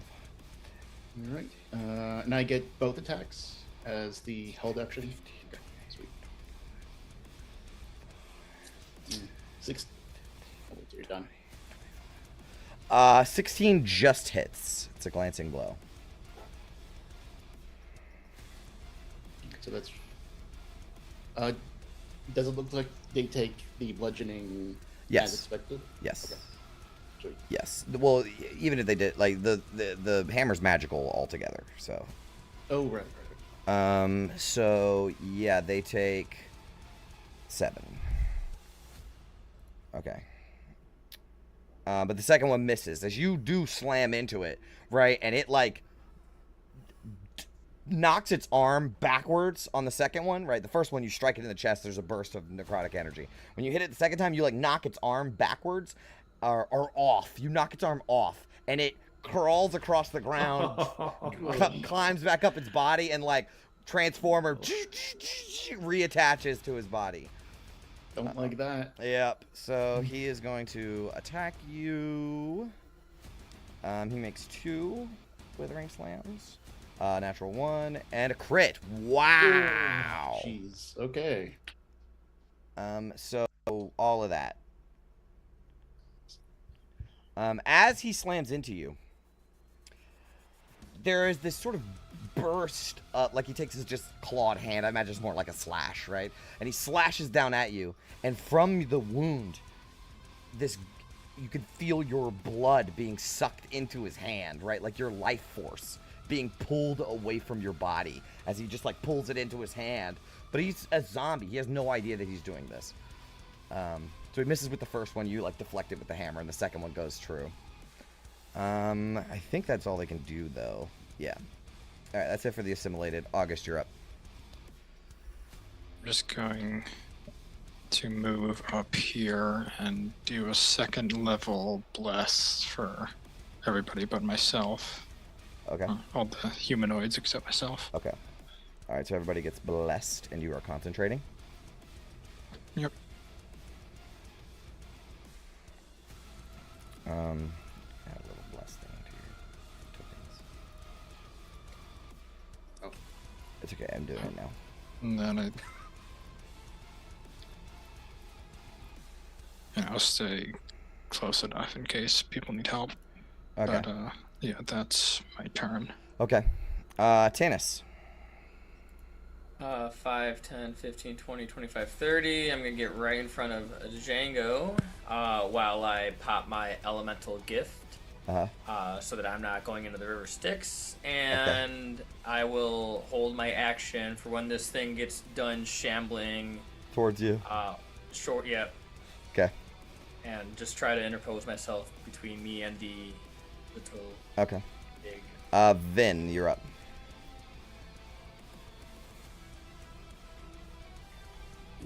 I think. What should she go for first? Yeah, let's target this. You know what? She'll try to go for the Modrons. Actually, she'll try to go for this one. Okay. Let's see how they feel about lightning. Okay, 21 to hit. That hits. And lightning? they take it. Okay, great. He takes it. As it kind of short circuits his body for a second, and then the necrotic energy sort of washes over him, and he's all right. He's half construct, half undead. He also takes the second one. Nice. Yeah, called zombie robots. Yeah, zombie robots. Yeah. Okay, so that's 19 lightning damage total. Mm-hmm. And I think, does she want to move? No, I think she'll maybe move like. Give me a moment. I just want to see like 30 feet.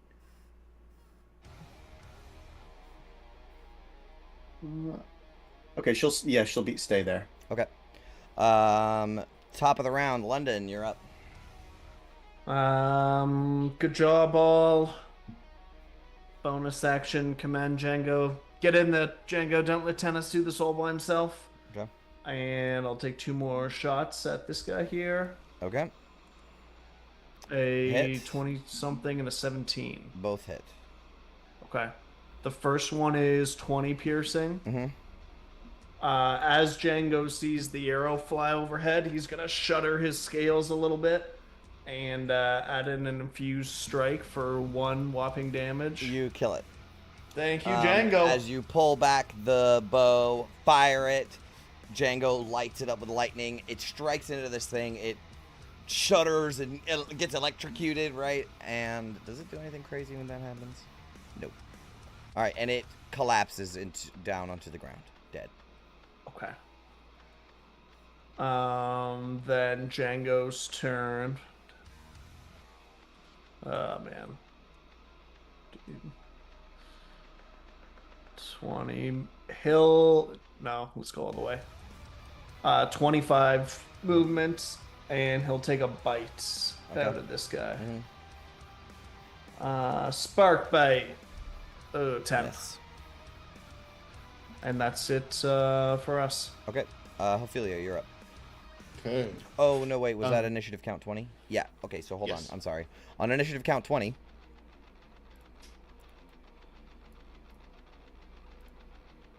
Oh. More creatures crawl up the sides, and they look like they're headed towards you. So there's these little skull guys and 2 of those scorpion fuckers that you've already fought once. He's got nowhere to burrow now, though. So now it is your turn, Ophelia. Okay. An initiative? No, I need to roll initiative for them. Thank you.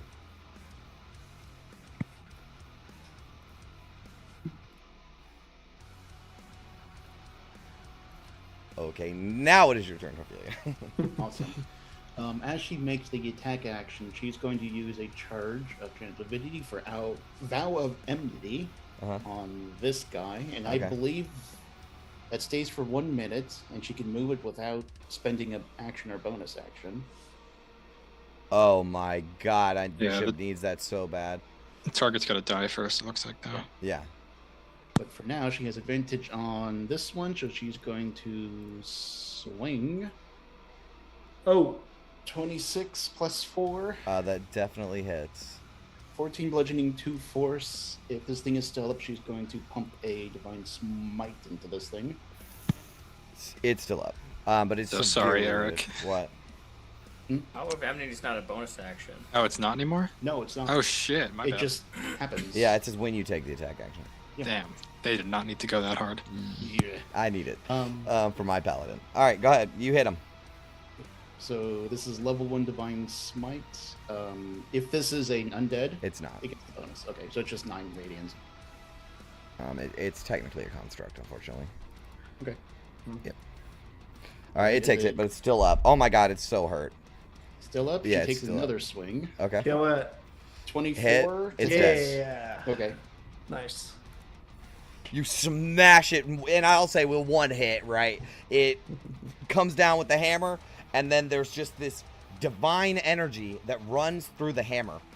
And this hammer's never done this before, right? So it does it. The hammer itself, while the motor is running, does not understand what is happening to it, right?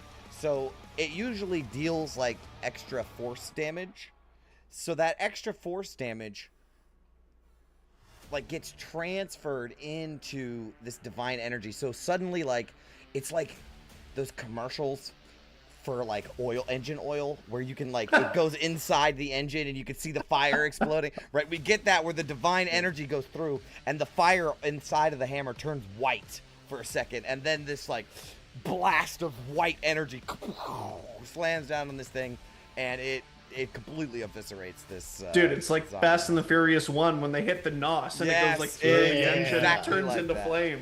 It's exactly like that. All right, so that kills him. Okay. She's just going to move up there and basically block off the rest of these, and that's her turn. Okay. Oh, I think I can also move the Valve Enmity. You can. creature, transfer different creature, no action. Okay, she puts it on this Action one. required, son bitch. Which one? The Modron? Yeah, let's do the Modron. Okay.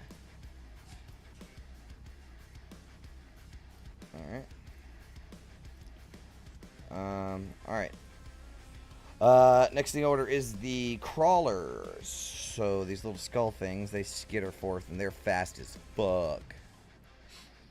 Can I use my held action? You can. Nice. 14 and a 26. 14 is a glancing blow. That's 6, so that's a total of... Bless. Oh, thank you. Oh yeah, so it automatically... Wait, no, that has the bless on there, because I have the bless checked on, so... Did it not? I don't see the bless. No, it would have said that it rolled a d4. Oh, I put on the save modifier, not the attack modifier. Oopsies. Yeah, so, okay, so... It definitely overdoes it, yeah, so hold on. So, 19. Yeah, it's dead. You completely slash it. As it runs up toward you, slash it in half. Okay, so for Django, this crawler is going to...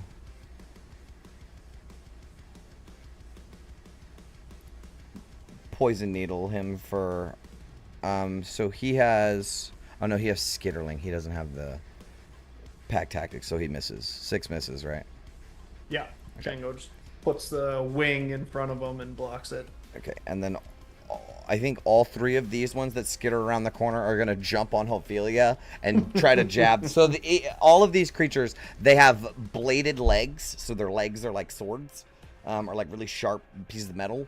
And they have attached to them like one little arm thing that is the poison needle that's very similar to how the scorpion has it on its tail. They just have a little arm that can only do it one time. So all 3 of them are going to try to do that on Ophelia. Yep.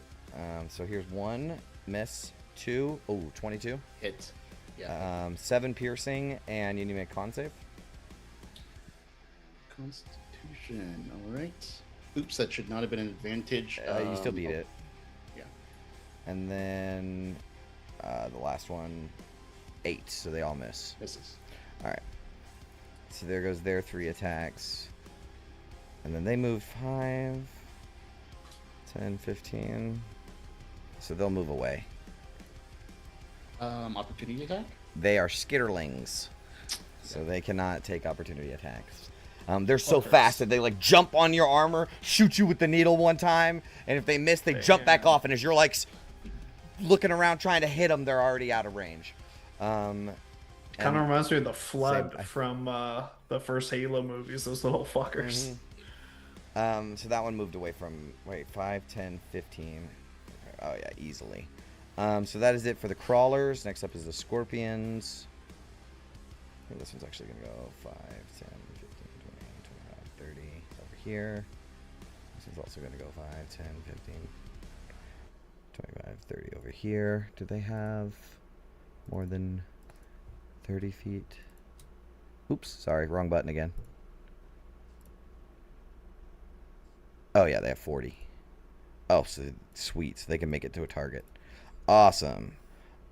So August, this is for you. Scorpion. 2 bladed legs. 15 to hit. Miss. 14 misses, and then a poison needle. 18 to hit? That just hits. Okay. So it's a glancing blow on the poison, but you still have the poison condition until the start of its next turn. So it's brought down to 10 damage then. 4. Yeah. And then it used all its movement, so it can't skitterling away. And then this one is for London. Nice. Crit. That'll do it. 12. Goodbye, Zins. Oh, I knocked my Zin out of my mouth. 20 to hit. Oh, bro, come on. Dude, dial down. No, too much. Sorry. Dial this shit down. That is 12 damage, and then the poison needle, 11. All right, that's bad. So it crawls up, and you had your sight set on, you're looking down the sights of your arrow, right? And you don't notice this big-ass scorpion thing jump onto you and begin stabbing you with his bladed legs. Before I can even get the bow around, it just grabs my onto shit you. up. Yep. Okay, that is it for the scorpions. Next up is the modrons. Oh boy, this is a big combat, huh? What's that loading symbol? Does anyone see that? Yeah, I'm gonna have to refresh my refresh. page. Yeah, that was me. Refresh, I okay. did that on accident. So modrons will fly up 5, 10, 15, 20. He can make it to Tanis. This one's gonna attack Ophelia. Oh man, a monster didn't stay within 5 feet. Oh, I'm gonna actually say that one did. Because you guys don't know, they're actually a hive mind. So one of them wouldn't have moved because he would have known that he was going to be helping his friend to make this attack. So now the Modron has advantage. So here comes... so it takes its blaster arm and it flips around and it's a rotating saw. Like a rusty rotating saw, and it fires it up and begins trying to slash at Ophelia. 18 to hit. That hits. 8, force, 7 necrotic.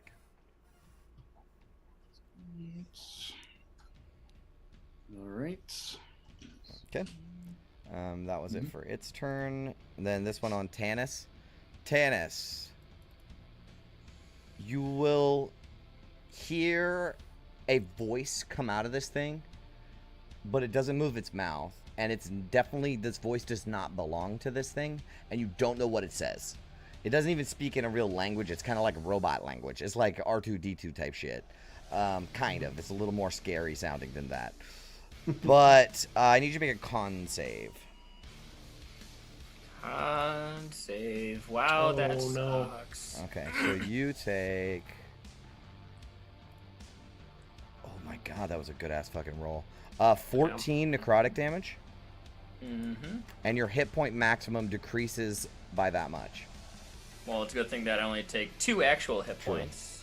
As he reaches out with a hand, and you feel your life force being drawn into him as his green light eye glows more, as he's sucking your life force out of you. The assimilated go. They're kind of walled right now. Ophelia's over here tanking. 10, 15. It's going to go for Django because it has to. So Django takes 2 of these. 18 to hit. Yep, that hits. 5 force, 3 necrotic. Okay. Uh-oh. And 16 to hit. No, misses. Okay. Same thing. It draws out the life force. And then this one gets advantage on Ophelia because it's got pack tactics kind of thing. It's actually called hive tactics. 12 to hit. Nope. 23 to hit.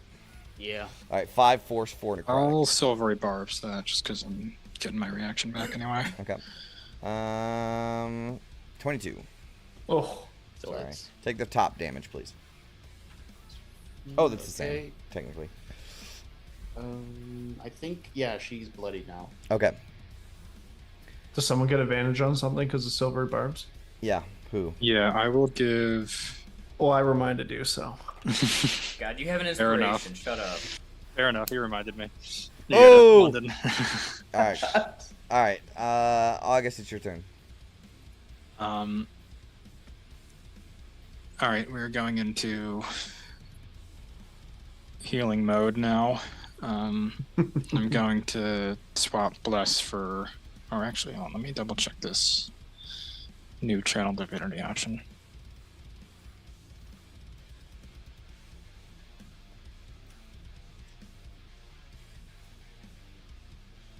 Alright, yeah, actually I'm going to do that. I'm going to get within 30 feet of Ophelia. 5, 10. Alright, we're good. Alright, I'm going to use Channel Divinity, Divine Spark. Whoa. 1, 2, 3, fourth paragraph. So that's 2d8 plus wisdom, healing. 9, and then I'm going to do a healing word on top of that. Wow. That's sick. Oh, wow. Woo. That was a lot of heal. Yeah. All right, so yeah, 21 total. Huge. That thing to gauntlet. And then yeah, I'll keep plus going, and then the poison thing ends for me, right? It's at the end of its next, or the beginning of its next turn. Hold on, I'll tell you right now. Start of the hive creature's next turn, so you're still poisoned. All right, then, yeah, just be as far away from. Can I fall through there? Is that open? That's open, yeah. All right, I'll go back here then. Okay. All right. Tanis, you're up.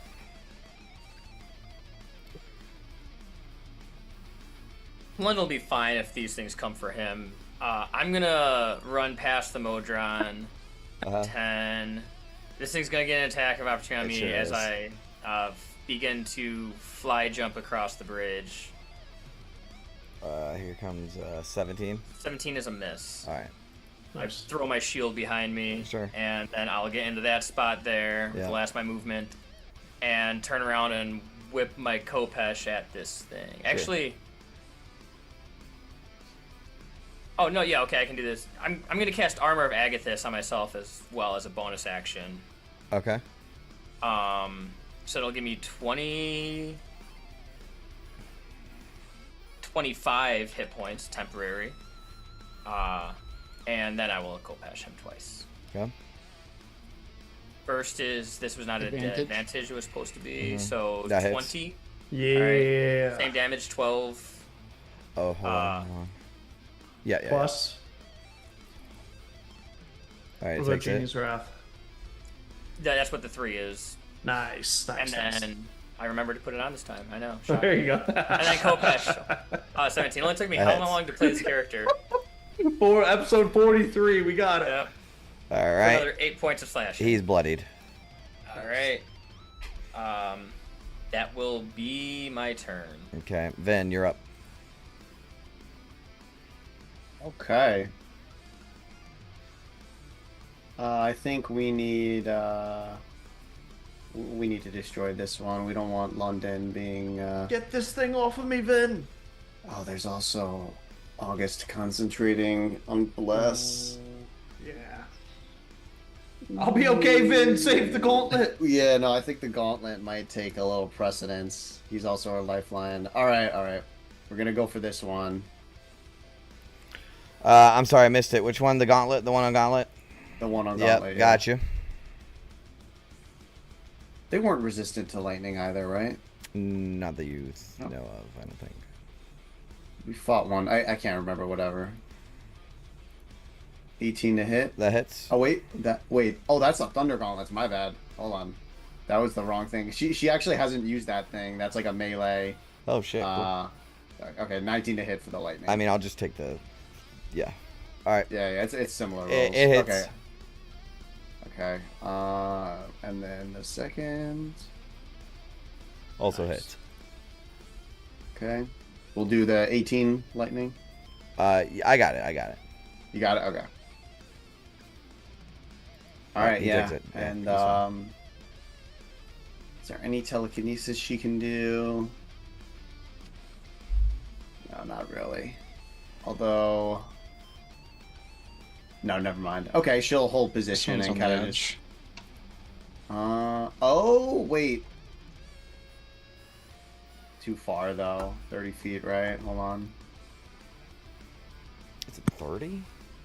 Telekinesis wasn't reprinted, was it? No. Was it? Does it work different now? I actually forgot to check that. I think so. Yeah, 30 feet, telekinetic shove. Yeah, 30 feet. Bonus Okay, action. so I mean, she could. Let me see. Oh man, she could get like.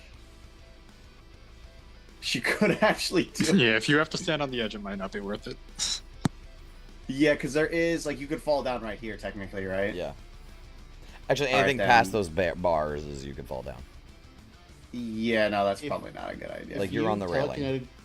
If you telekinetic shove the one by Gauntlet, does that allow him to move his next turn since he's no longer in melee range? I feel like we talked about this before, and It'll go before him, so it'll probably just skitter right back at him anyways. Yeah, it could do that. But I was wondering because like what if she could shove it away from herself, right? So she can like make an attack without. Although London's about to go. Or like no opportunity attack. There is that as well. Like London's about to go, so I guess we should discuss this. Like, can she push this thing like over here? Yeah, okay. yeah. And then London, there we go. London doesn't take an opportunity attack. Okay, she'll do that then. Well, what's is there new rules for it? Or is it the same shit? Sorry, strength save. Yep. Let's. He fails. Ooh, nice. Oh, beautiful. I mean, also, all right, it gets shoved. Right It's shoved backwards as you like Iron Man force pulse him away.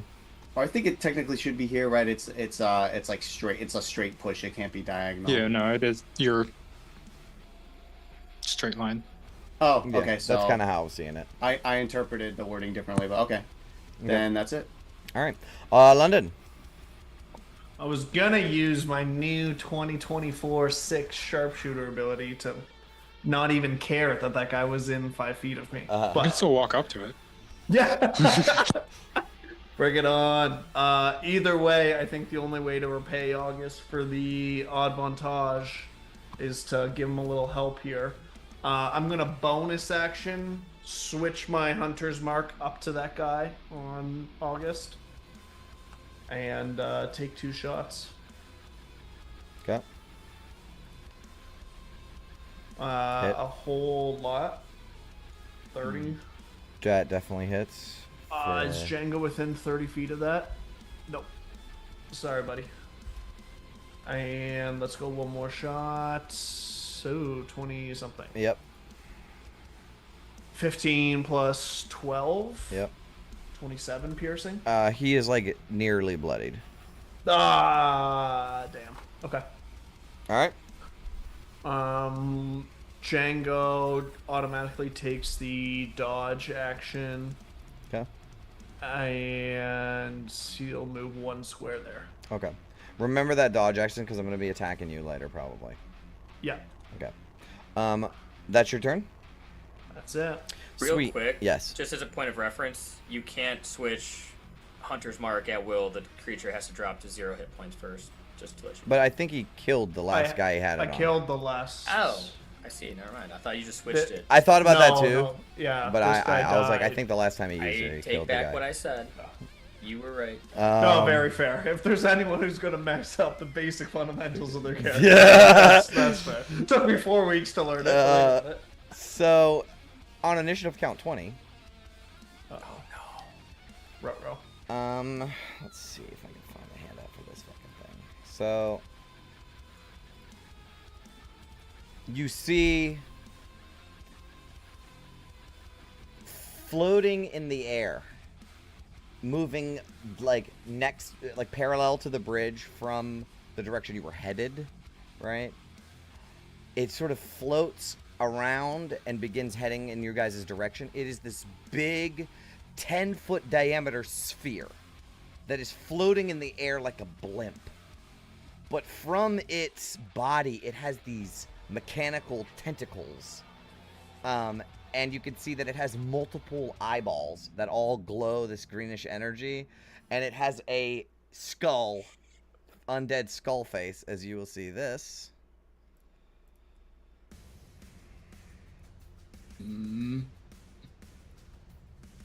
Float into range. And Tanis, you just heard that one speaking earlier, right? But it was a voice that wasn't its own. This one has like a megaphone attached to it, and it's constantly saying stuff, right? You have none of you have any fucking clue what it's saying, but it's saying like it through like a muffled speaker, like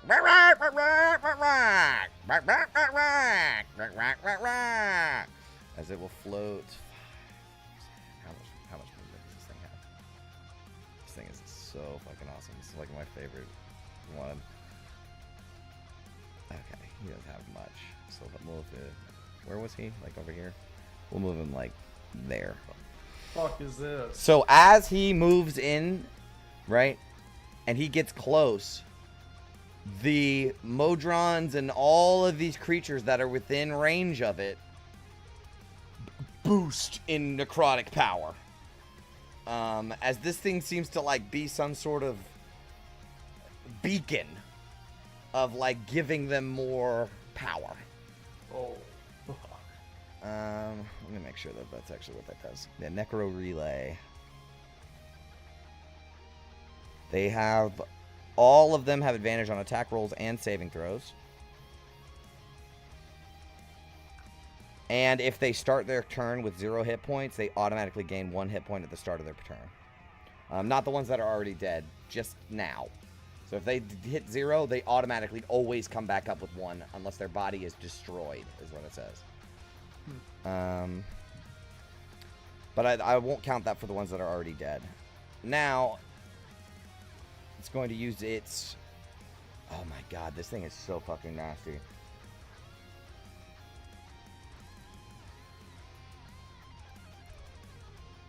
Oh my god. Yo, this thing is nasty. I way overpowered this. I'm gonna, on the fly, take away one of its abilities. Alright, so it is going to use an entropic ray on, let's say, Ophelia. Ophelia, a green energy beam shoots out of its eyeball for a 9 to hit. It doesn't. This one doesn't get advantage. Nope. Okay. And then on a hit or miss, each creature in a 10-foot radius sphere. So, Tanis,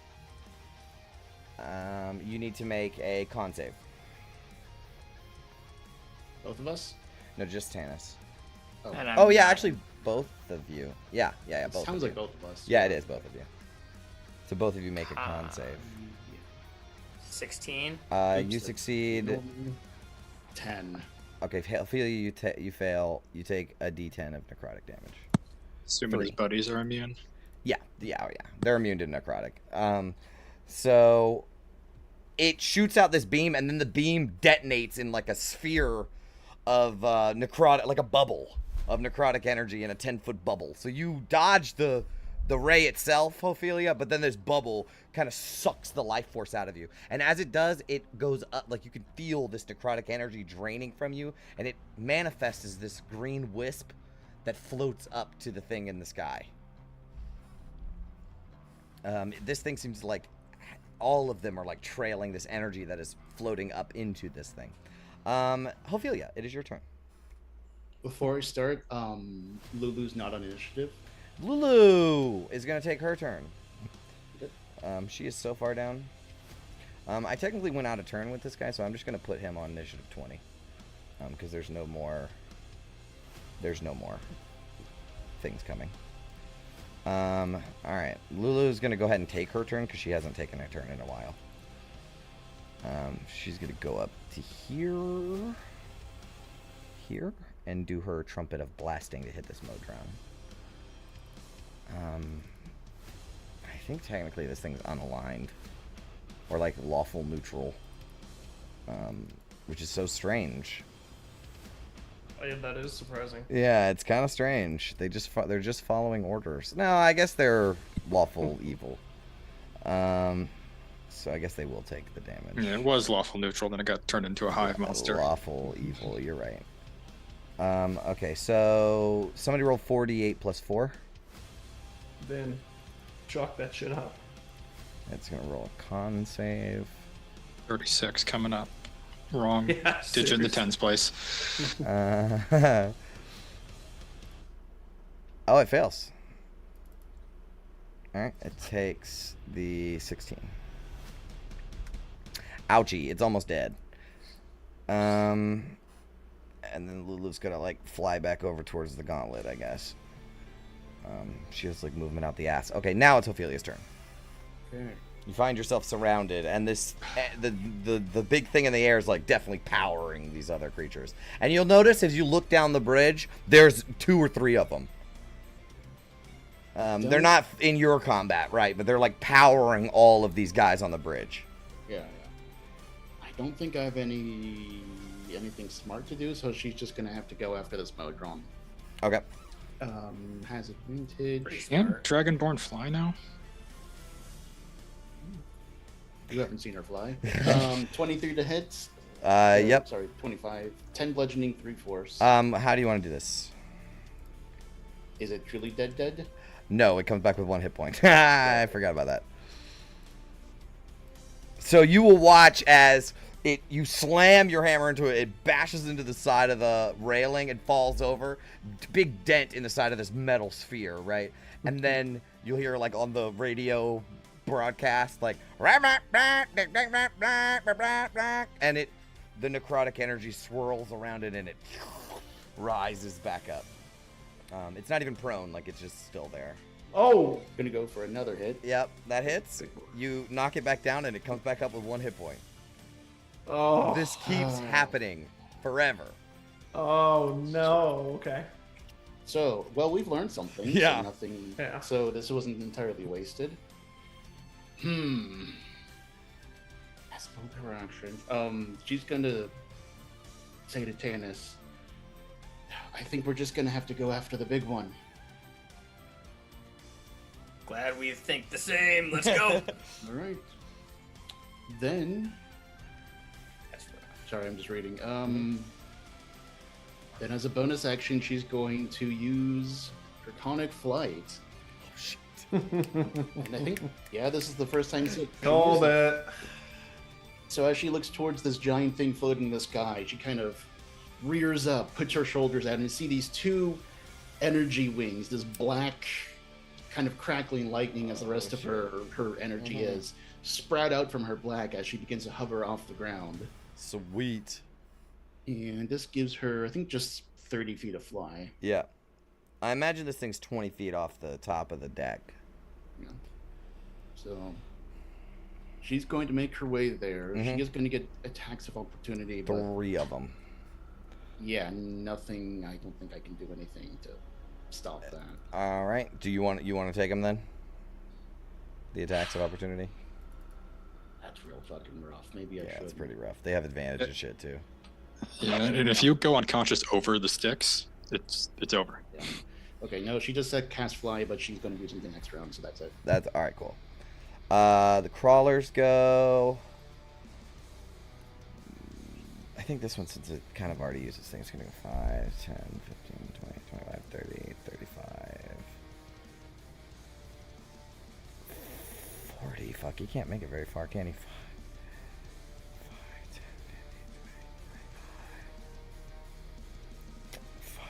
10, 15, 20, 25, 40. He can't make it very far either. So actually this one and this one will use their actions, and they'll get like here and here.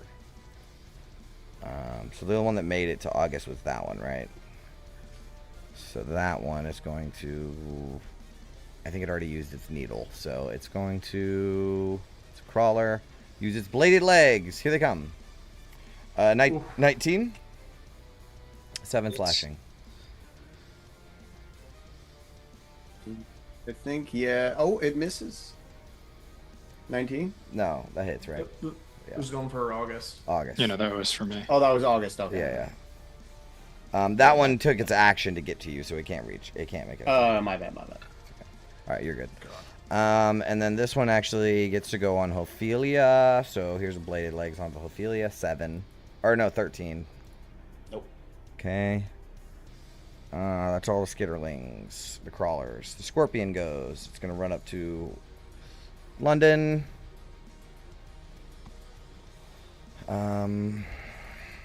2 bladed legs. 21 and 20 on London. Oh, bro. Yes. All right, for 12 plus 9. Okay.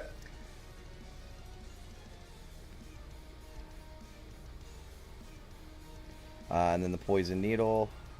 22. Get Dude, I'm out rolling of like crazy. here! Alright, I'm gonna silvery Dude, barbs that one. Yes, please. 15. Thank God. I miss this. Thank you, Gauntlet. Okay, who do you want to give the advantage to? I'm gonna give it to myself in case I gotta make a save against this thing. Okay. And it is doing that right now. So 11, 20. Oh, that's the 20 for the poison needle. So the damage is different. So hold on. So it's this. That's the damage. Oh my god. Yeah, there's no save for it. No save. So yeah, 21. Mm-hmm. And you have the poison condition until the start of its next turn. So you lost it and got it back. Yeah, there it is. Oh. No, August, no. Oh wait, no, I silvery barbs myself for exactly that reason. There you go. There we go. There we go. Okay. Thank God. All right. I was gonna ditch it anyway, but there's the scorpion. It is now the Modron's turn. I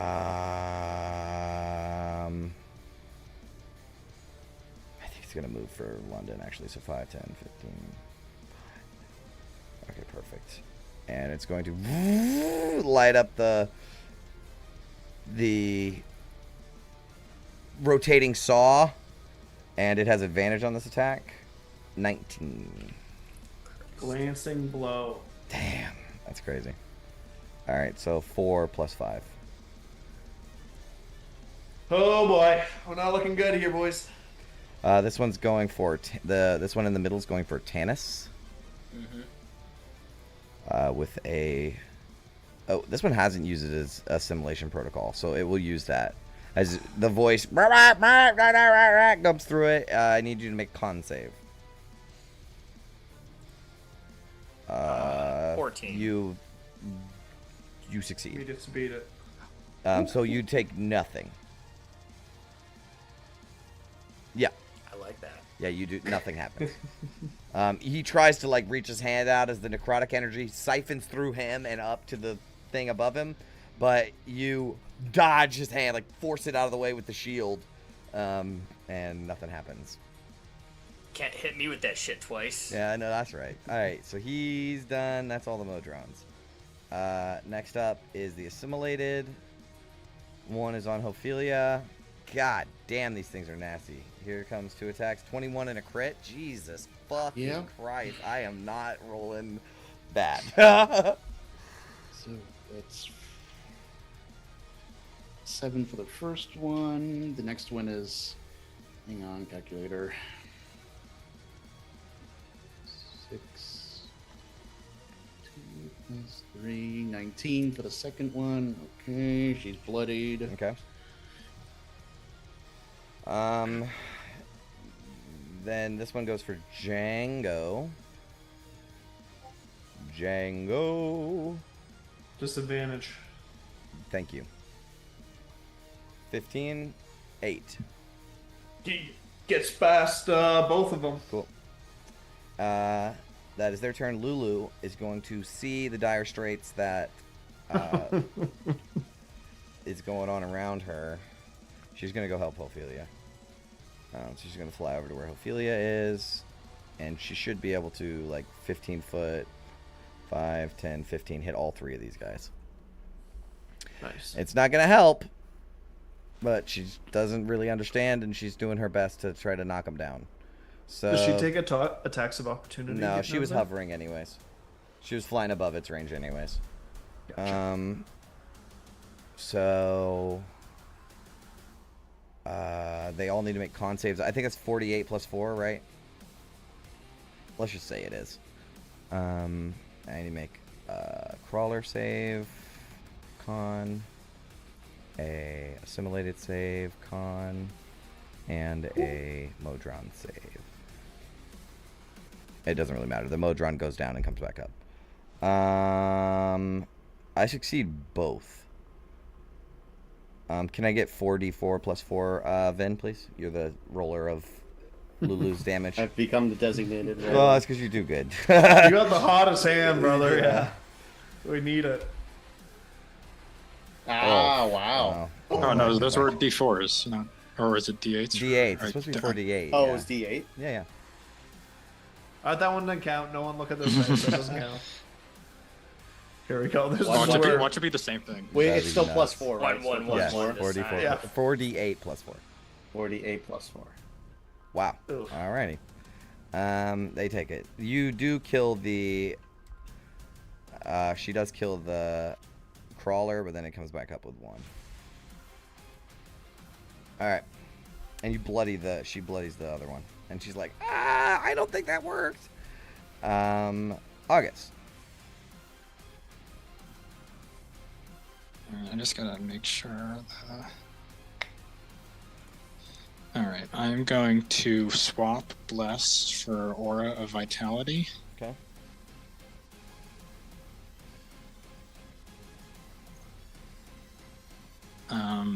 And then immediately give...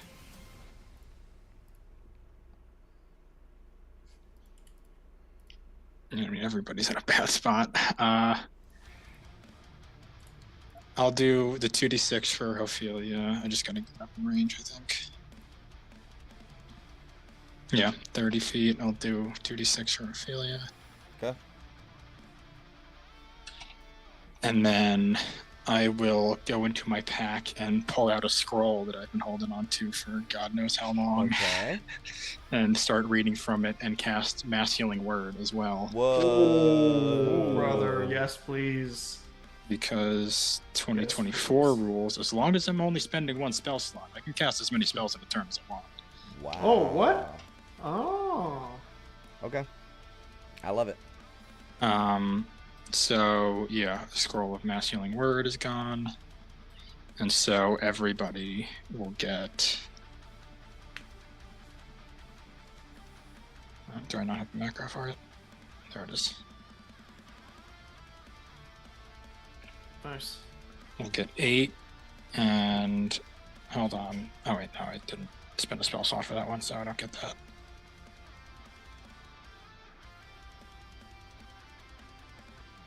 Although, your call, Jay. Do I cure myself with this poison? With a scroll, or does it have to be from my spell? That's a good question. I don't want to set a precedent. I'll say for this combat, because I don't know for sure what the rules are. Like, if a spell scroll counts as a spell, I guess it does. But it's a magic action now, right? So it's like, do you use a magic action to cast a spell? Yeah. So you're using a magic action to activate a magic item. So if that's the specifics of the wording, then no, technically you don't get it. Alright, fair enough. So yeah, that'll be my turn. Everybody gets 8. Ophelia gets another 9 on top of that.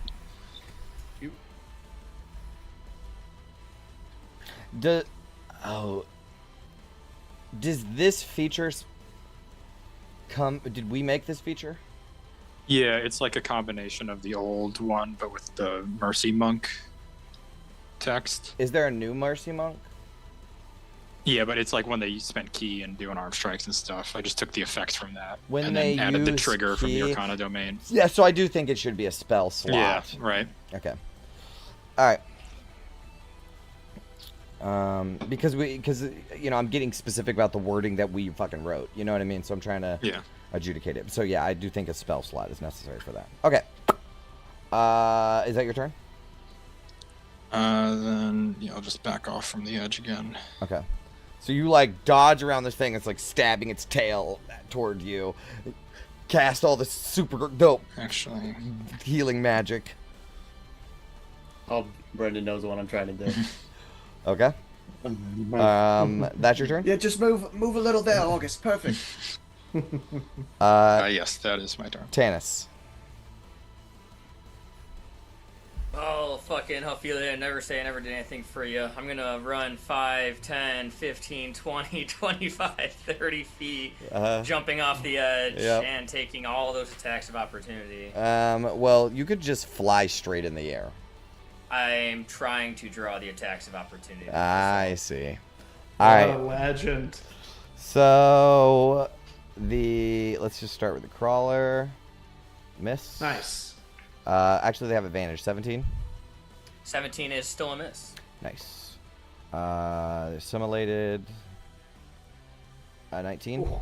19 will hit. 5 + 1. He will then in turn take 20 points of cold damage. Fuck, yeah, I forgot about that. Alright, he drops to 0 and then back up to 1. And then I did the crawler, so I do the Modron. The rotating saw. Oh, 23. 23 also hits, which means he also takes 20 points of cold damage. Okay. Same thing. He's already dead. They're all right. 3 of these guys are I already figured, but it's fun. it's good. That was good. You Yeah, dropped that other entertaining. one. He had like 19 hit points, and you dropped them. But then the necrotic energy just keeps them up. Well, that's why we're going after this guy. Yep. So let's go ahead and Kopesh this guy. Yeah. 27 for 12. All right. Nice. It takes it all. Please God, let me crit. I don't, Oh. and that's only a 12 because I shouldn't have not have it. That misses. All right. All right, so you come up and you start slashing it, and it kind of turns towards you. And this thing is 10 feet wide, like it's big. It's very intimidating to look at this undead thing with this huge skull on the inside of it. Okay, all right, you begin attacking Fantastic. it. Looks like you've drawn its attention. Vin, you're up. Okay, so what do you call it? I was reading the new shatter text, and it says, "Are these constructs?" They are. Okay, they're gonna have disadvantage on the what is it? The Con saves. Con save, yes. All right, Yep. let's make some con saves. So yeah, I'm gonna do it. Nice. Like what do you call it? Crawler. Like, wait, can we get? All of them? I think you can. Come on, that one. Yeah. Yeah, you can. I'm gonna say that you can do it just because I said that you can, and it looks kind of close, so we're gonna say it does. The scorpion makes a con. He fails, and Nice. I need to make another crawler save.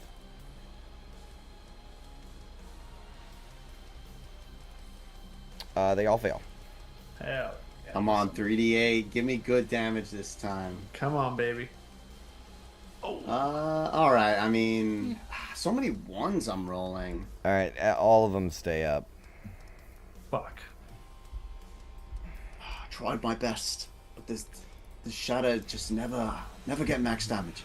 You need to adjust the dials on it a little bit on your gauntlet that blasts them. Yeah, she's got to do some work on. Yeah, exactly.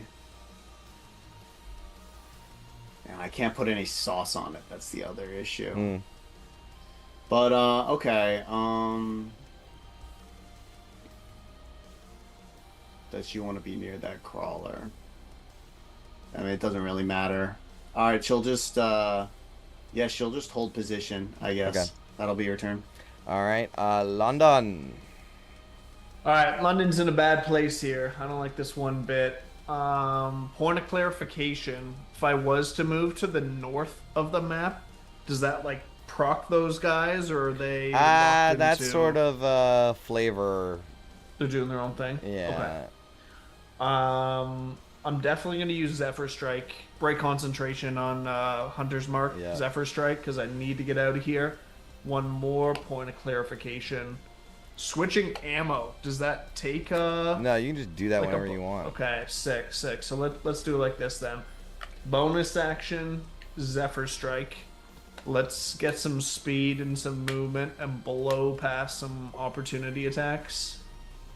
I can get pretty far, I think. Oh yeah, I can get all the way up here. I'm just gonna leave, and you guys can. No, I'm just kidding. I will switch ammo to the. I don't leech think arrow. I know it doesn't say this, but that isn't gonna hurt this thing. Oh, They're really? robots, and this is a leech. Would London know that? Yes. Okay, fair enough. Well, he's still gonna take a shot at the main guy that Tanis is Yeah. peppering then. Please be good. 28. That definitely hits. Or 17. He takes it. And second attack will just be normal. 28 again Also for another hits. 7. Keep going, Dennis! You're chipping away at it as you fire behind it. Gets hit back. Its eyes flicker for a moment and surge with necrotic energy, and then it remains up. That's all I can do. Django will stay put. Dodge action. Okay. On initiative count 20. More show. No, I'm just kidding. Oh, fuck. All right. So this thing is super nasty. So it's gonna go ahead and at least move. Oh no.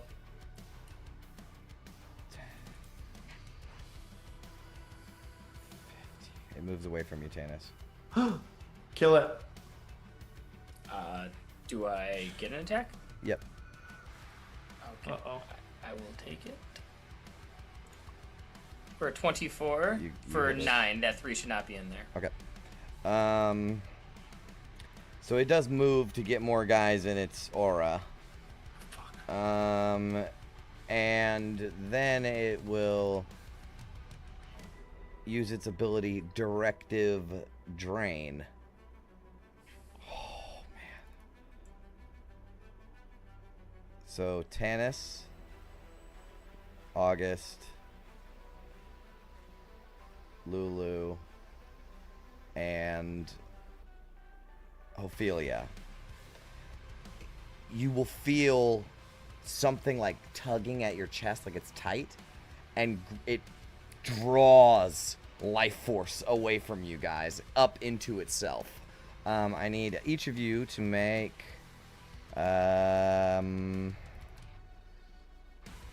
con saves. Lulu is in my aura. Okay. Oh, yeah, I gotta roll for Lulu. Can somebody just give me a dice roll for Lulu, please, so I can just add to it? Fucking 5. That's not much better.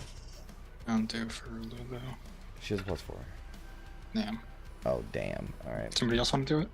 Nope. All right. So, what did you guys get? August, what'd you get? 14. 14? Yes.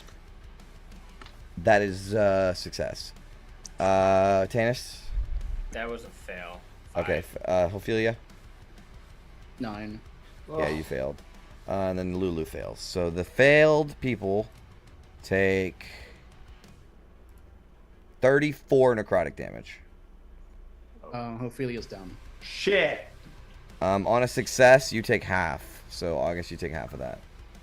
And then halved again because I'm in Asimar. True.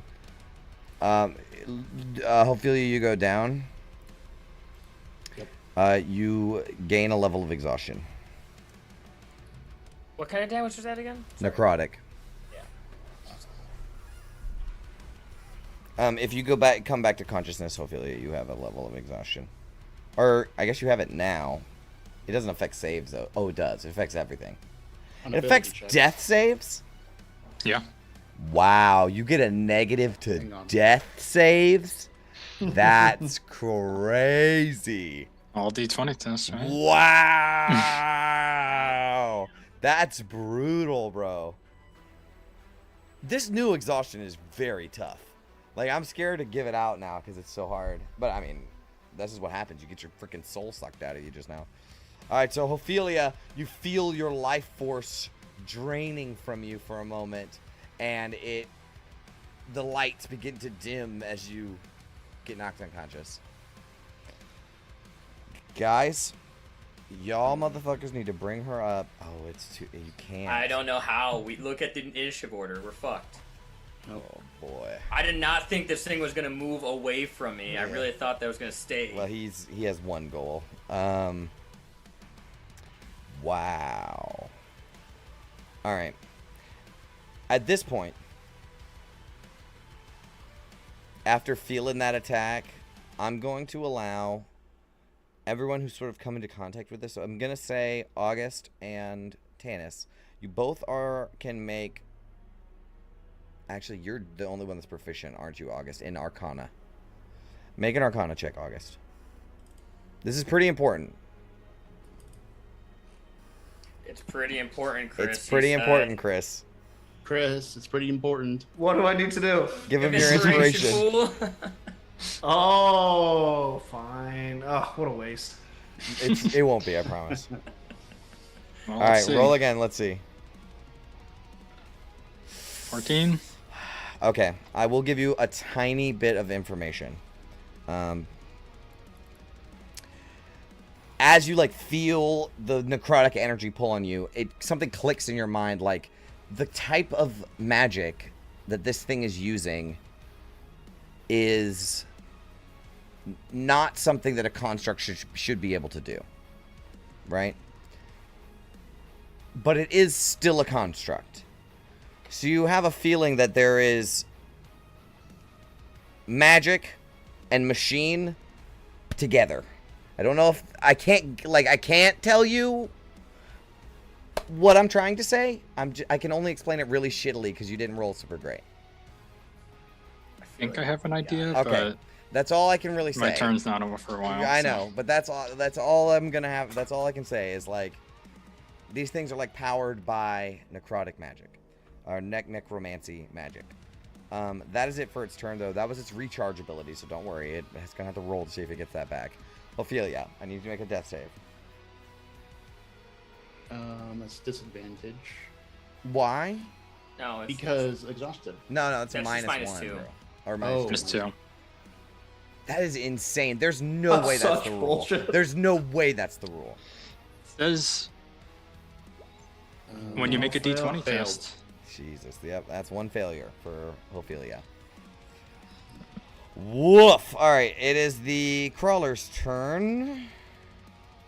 Aura should be off. She's no Start longer. on this side of the map. So they're all coming in like this.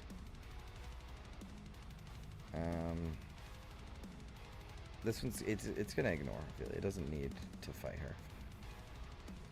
Alright, we'll go down there. Alright.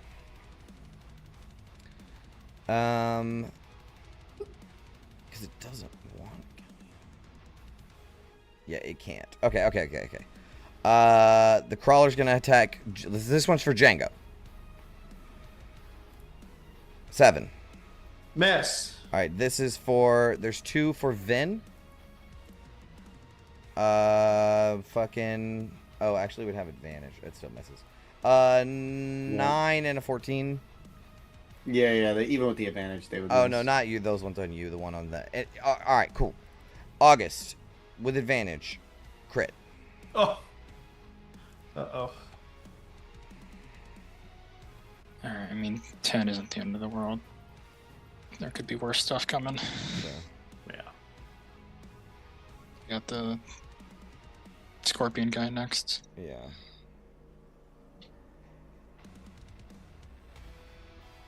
Come on. All right, you're good. That was all the crawlers. Next up is the scorpions. This one's moving up to Vin. And this one's going for August. So we'll start with Vin. These are not with advantage. 20? Yes, that hits. 14 slashing. All right. Is that a glancing blow for you? Oh yeah, glance. Oh, so it's 7. 7. 7. Yeah, and then 21 for 5. And then the last attack is a 22. Jesus, I sometimes cannot roll worth a fuck. And then sometimes, like today, I just roll really well. So that's 8 plus fucking 17 poison. And you're poisoned until the start of its next turn. Ouch. Oof. Yeah, these things are pretty rough. So that's what, 25 damage? Yes. I guess so, yes. Oh, Vin's not looking so good all of a sudden. Oh, jeez. All right.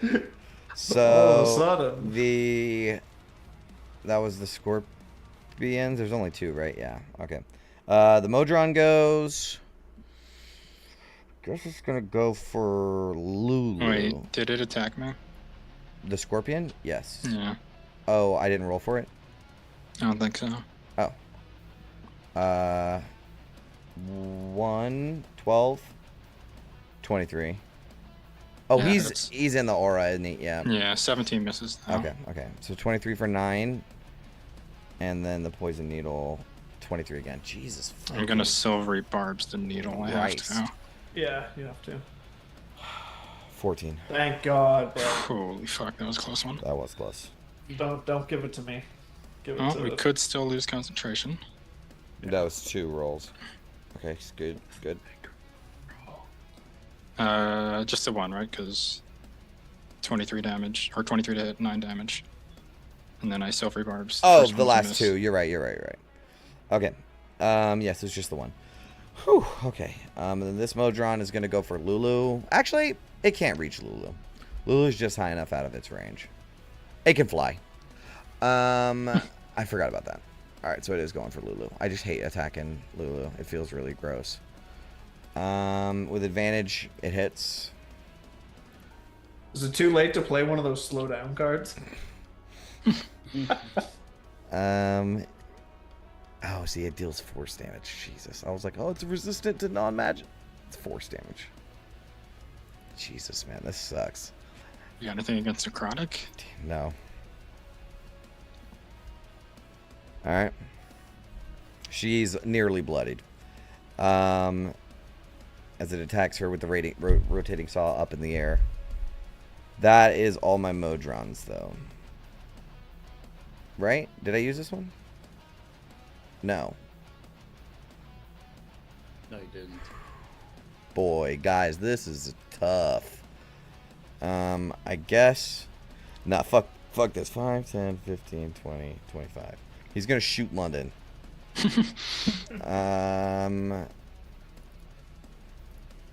20 to hit London. Yeah. 8. Okay.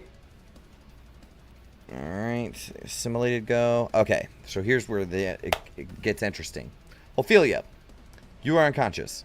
Tanis, you watch as this assimilated reaches down and grabs Ophelia and begins dragging her towards the edge. But he can't move very far because he's very slow. So that's what he does. In fact, I take it back. He does something different. He doesn't drag her. He grabs her body, puts it up pulls her up onto his back with his superhuman strength, and then crouches over and uses his elbows as legs, and he begins to crawl towards the edge of the bridge. Lulu's go. She's in the middle of a heated combat, but she knows that she can't hurt these things. I bet she has range on her thing. How many of these things does she get? Horns does she get? 3? Cool. She gets to do another one.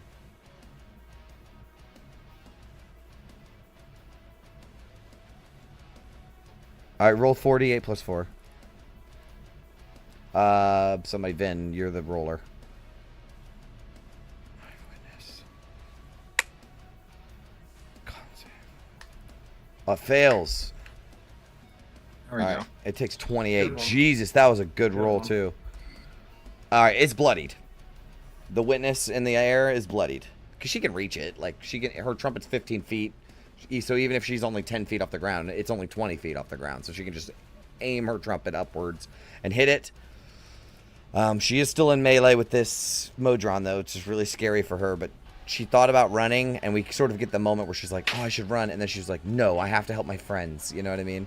And she's like, well, why don't you pick on somebody your own size? And she trumpets up towards this big thing. August. This guy really fucked me. Because the wording of Aura of Vitality changed. So at the start of your turn, you can dish out the hit points. Not as a bonus action, but she's not in my aura at the start of my turn, so I guess I'll just give it to myself. And then... Yeah, you're totally right. You're absolutely right. That is how that works. I'm very sorry.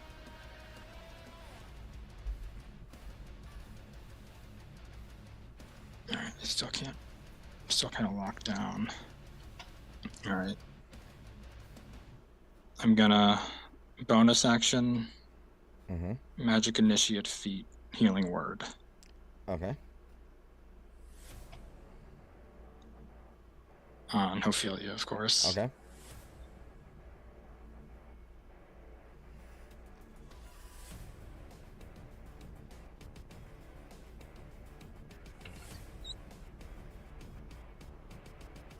Ophelia's at 9. All right, Ophelia, you come back to consciousness in the grips of this thing that seems to be crawling to the edge of the bridge.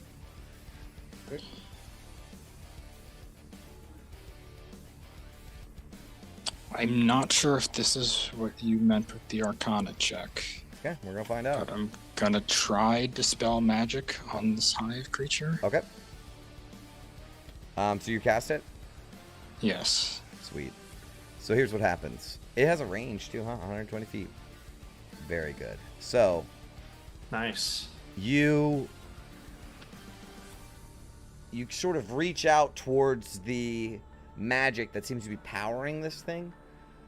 In combination, I imagine like Dispel Magic and Detect Magic are almost like a modification of the same spell, right? So you can sort of sense that necrotic energy, that necromancy, and you attempt to split the necromancy away from the construct itself. And when that happens, the creature needs to make a con save against your DC. Or drop to the ground. So what is your con save? 15? DC 15. All right, so it has to make a con save. Its con's pretty good. It rolls a 5 and immediately drops to the ground. Nice. Slam! Right? So luckily nobody's below it, because this thing weighs a ton. But it slams to the ground as the necrotic energy separated from it. But August, you feel it lingering as if it's going to come back. But it's going to be in a minute. So this thing is unconscious for a minute. Oh, nice. Shit. Okay. Nice, That's bro. big. Nice. Yes. So it is Huge. unconscious for a minute. Whew. And August, after doing that, you have a feeling that could, in theory, shut down all of them in that same way. You would just have to single target 3rd level spell each of them, right? But that could occur to all of them. They have like a shutdown protocol. Cool. Good job. What a turn. Yeah. Nice. Good job. Good So job, this thing brother. drops. Its aura drops. It is unconscious, I think. What is the term for it? Incapacitated. Unconscious is Unconscious. condition. It is unconscious. Nice. For 1 minute. All right, we got 1 4th level left for Revivify, but we're running on fumes here. Okay. So that is your turn. Next in the order is Tanis. Mm-hmm.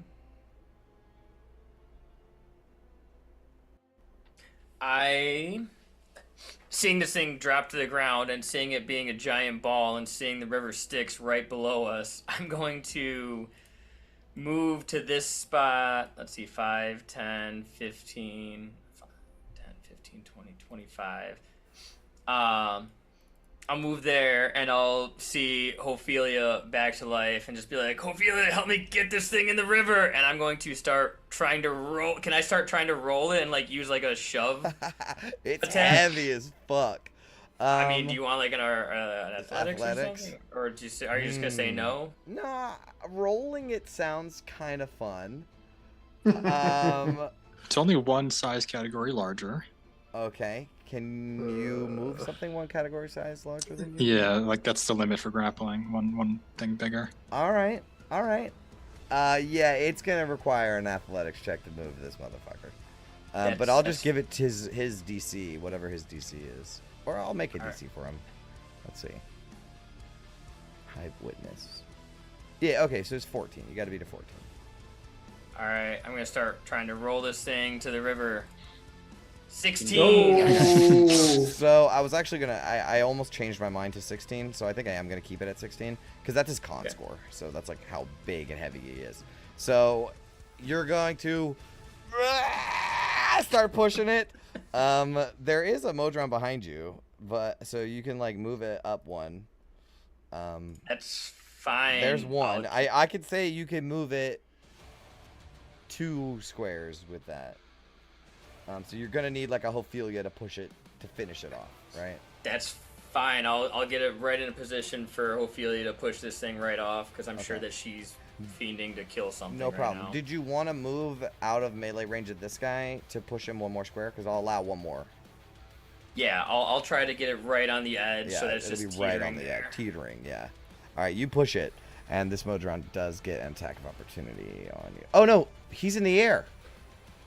He's in the air. Shit, that's right. So he can't hit you. Okay, cool. You're good. Fantastic. Yeah. So you, muster up some strength that you didn't know you have. But really what it is you start pushing, right? And then suddenly the chains around your arms begin to glow. And that little bit of thunder damage, you like feel a poof underneath of you as you like almost superhuman push this, roll this dead thing over. So it moves a little. That's your action though. Do you want to do anything else?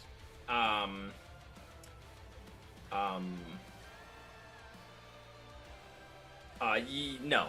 Okay. Vin, you're up. Okay, well, situation's looking a little bit better. How hurt are these 3 looking? All of them have taken damage. We'll roll. Actually, they're roll all the dice bloodied. once again. I don't know if this is gonna finish him, but Vin in her situation can't think of anything else to do except blast him with shatter. Okay, now this shatter. What? How big is it? A 10-foot circle? It's a 10-foot circle. Okay, so you really can't hit this guy right here. These 3. Yeah, you can hit that one. Yeah, you can. Yeah, hit those 3. Yeah, I figured I could get like 3. Yeah. Yeah. Okay. All right. Go ahead and roll damage for me. Let's see. Because I think no matter what, this one's dead. Oh wait, did I? Hold on, I think I clicked the wrong thing. Shatter. Yeah, 16. Okay, so that one's automatically dead, no matter what it saves, and this one is 2. And then this one needs to make a scorpion con 13. Disadvantage 13, yeah. So fails. It takes the full damage. It couldn't survive another hit just like that one. But that it's very bloodied. All right, better than nothing. We'll take it. Does she want?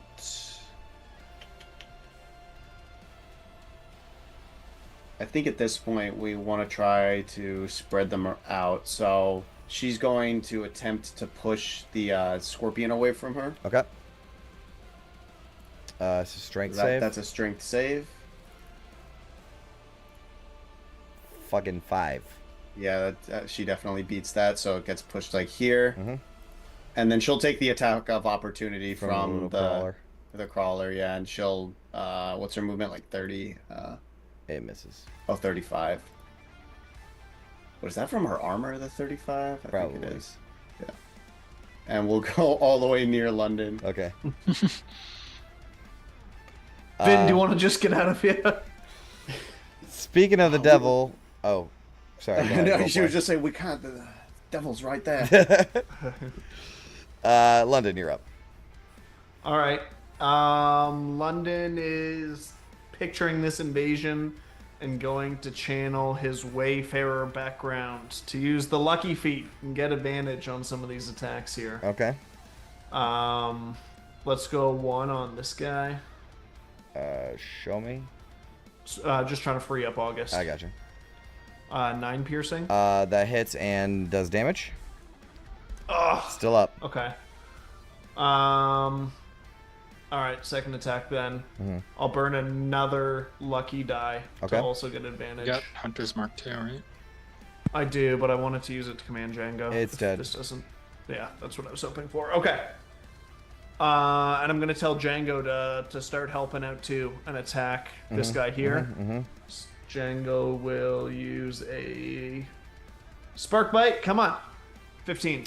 He bites onto it and just like the dune rat, nice. Yeah, throws it around and tosses it into the river. Beautiful. All right, that's all right. That's a good turn. I think the tides are turning here. Yep. All right, the witness is dead. Ophelia. or unconscious. Okay. Ophelia, it's your turn. All right, so coming back to consciousness, I guess on the back of this thing, she sees the edge, and with a second wind, she kind of goes, as she roars out, and 3 motes of electricity rip out from her Order of the Companion symbol as she casts magic missiles. What? On this one, this one, and I believe this one is also at 1 HP. Yeah. All the ones that have 1 HP are gonna get a magic missile. That one's Good dead. job, bro. This one that's on you is dead. Yep. And this one over here is also dead. Dude, excellent, excellent. You blast out these electric bolts that strike, very reminiscent of how the black lightning struck El Terrell, and it strikes these creatures and they die. Oh yeah. Half her movement to get up. Yep. I think that's her action. That is her action, yeah. Yeah, So you can't push this guy this turn. She's going to bonus action heal Tannis, lay on hands. Okay. No, wait, yes, because it's not a spell. I can do both. Hang on, let me check the rules. I'm sorry. Yeah, no, 100%. Yeah, no, you're not spending a spell slot. It's not a spell slot. Okay, yeah. So, Tannis, you get an extra 15 health. Oh wow. Thanks. Okay, and she's going to line herself up to get ready to help push if he needs it. Okay. Oops, it's the crawler's turn.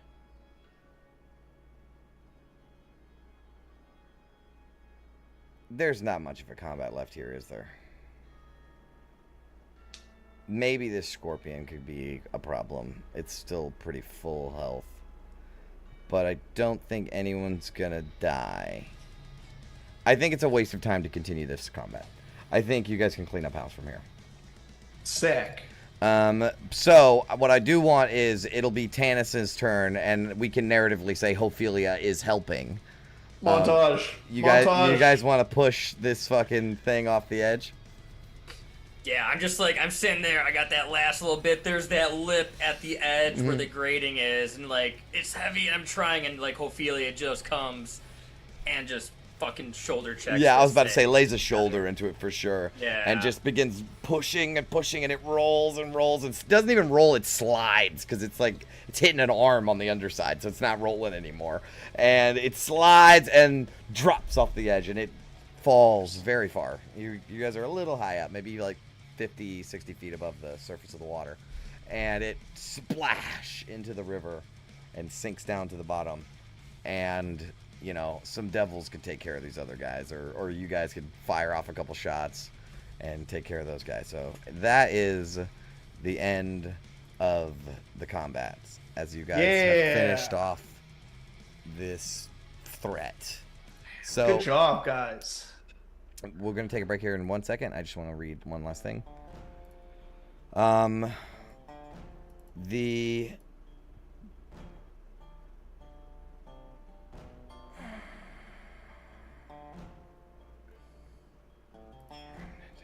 Where's my thing? Okay. So the combat sort of ends all around you, right? There's still some stragglers, like just like you guys are dealing with stragglers, right? Like I imagine actually, you know what really happens is they skitter away, right? And they're hunted down by other devils who stab into them and continue the fray. So there's a little bit of scattered combat, but besides that, like you see an explosion of fire as one of those blimp-like Modron things crashes into the bridge, and the combat sort of fades out. And there is as you guys are catching your breath, some of the devils around you are also kind of catching their breath. And you will see Kovic flap his wings towards you guys and land right in front of all of you. And he'll say, in common so that you all can understand. You did not run.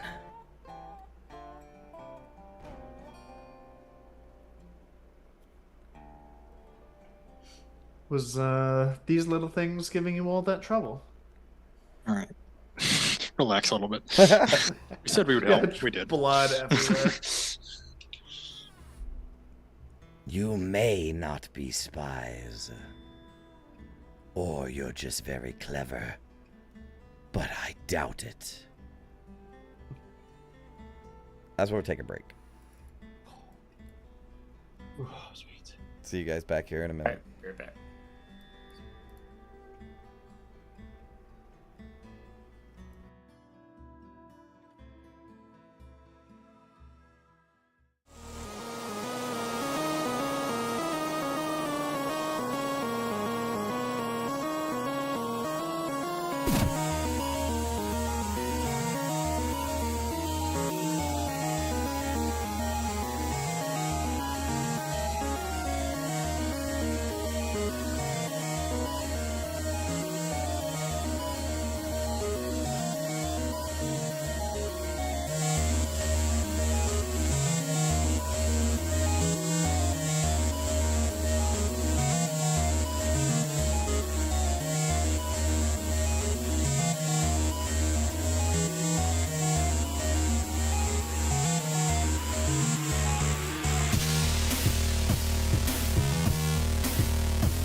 Okay, somebody give me a mic test real quick. Check. Talk. Okay, cool. All right, so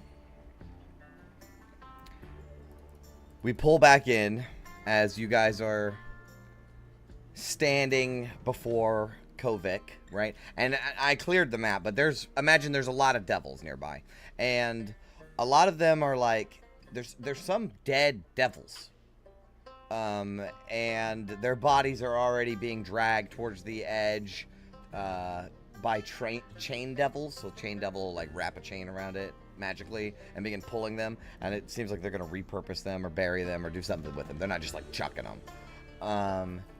And you know, they're recovering, bandaging their wounds, but there is still enough devils around you to where it would not be a smart move to just like start a fight right now.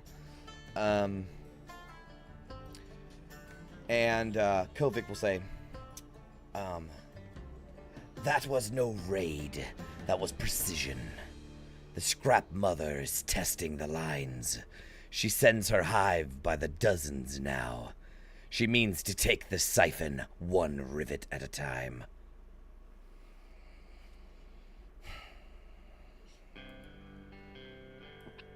I guess it's not the first time we've encountered creatures of that sort either.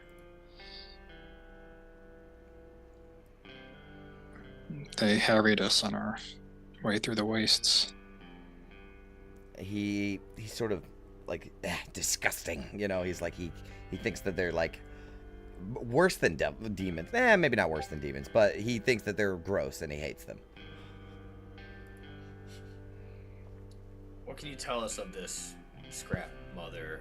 We lost perhaps an ally to one of them. We call her the scrap mother, but we do not know what it is. A machine witch. A collective. This mechanical witch grafts together the dead with machine and animates them with unlife. Everything she makes is connected. They don't act, they execute. They move as one. She sees through them. You kill one, she learns.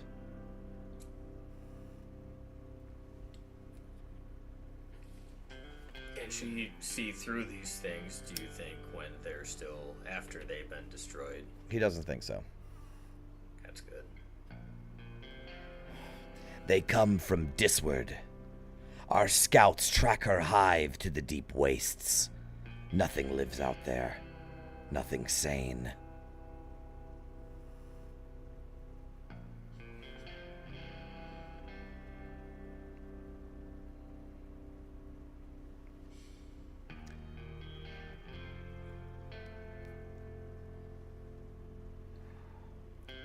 Have we proved ourselves then to you that we are not spies or deceivers, that we are merely travelers trying to get to our destination? Perhaps.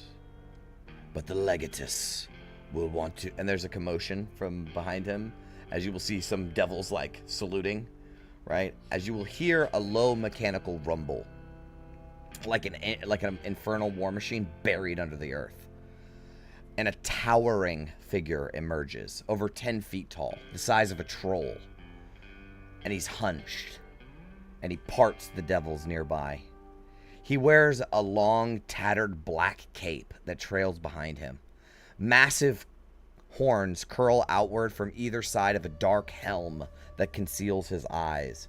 And rising from the helm's crown is a single glowing red tower. Beneath it, his mouth is full of jagged teeth, but black smoke pours out of his mouth with every ragged breath. He's rasping, like he struggles to breathe. As just smoke pours out of his mouth. There are exhaust vents that protrude from his shoulders and chest. They're iron pipes that are glowing red hot at their tips, venting steady jets of steam and smoke. There's deep scarification carved and branded into his flesh all over his body. He's basically like shirtless. But the strange thing is there's a dull orange light that glows from within his chest cavity, as though something inside of him is burning. And there is a small red-skinned imp that flutters beside him. The devils salute him without command. Kovic does not. And he will introduce the figure. But before that, I want to show you a hand out of this guy.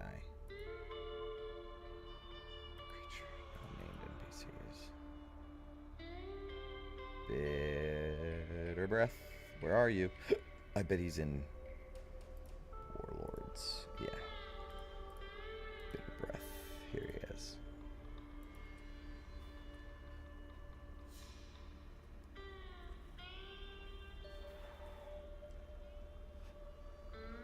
As he approaches, Kovic will say, "Legatus, bitter breath." And he will turn towards him. "Legatus, hive attack struck the bridge. Minimal casualties. These unknowns held the abyssward flank during the breach. Effectively. They arrived aboard an unmarked tormentor, claimed neutral intent, requested passage. They carry no banner, but they travel with a celestial." And he motions over towards Lulu. Now something wild happens. Because Lulu sees Bitter Breath.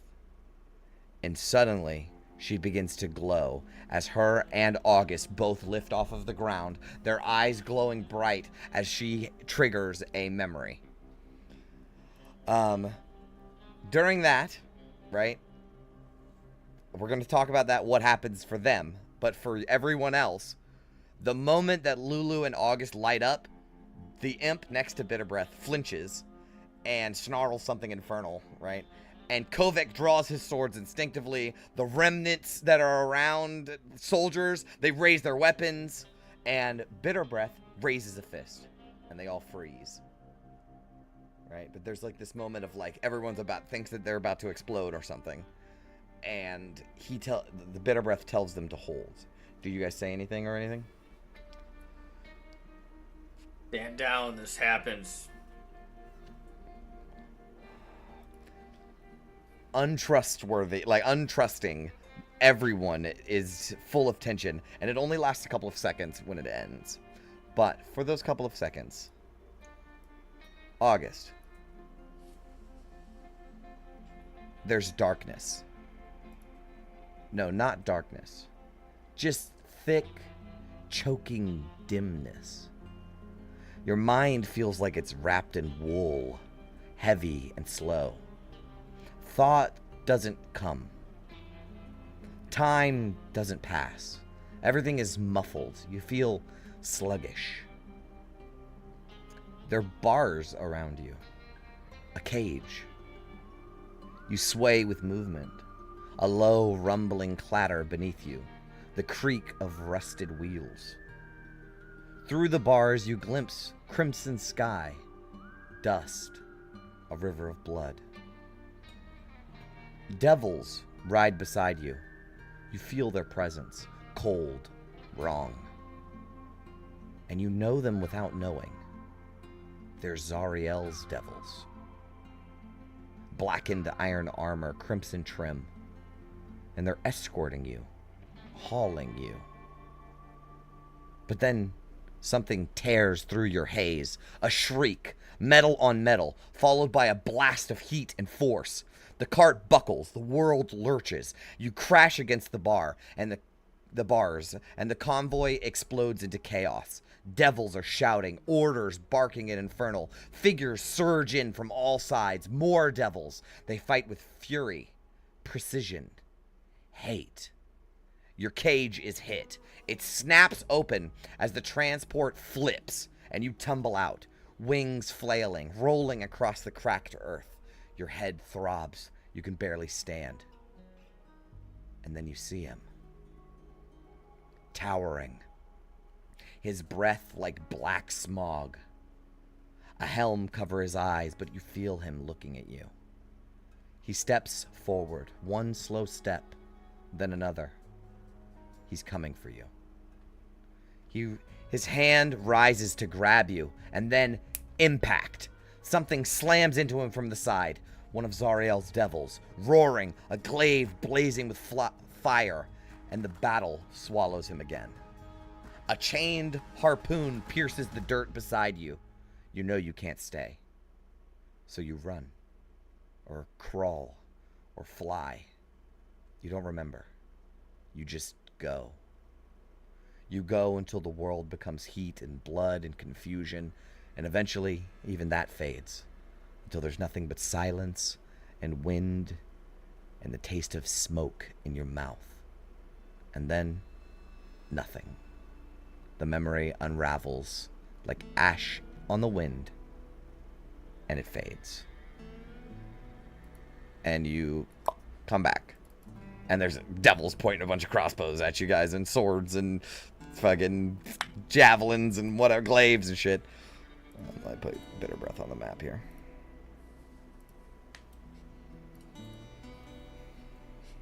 God, he's huge, guys. He's the size of a fucking troll, man. He's huge.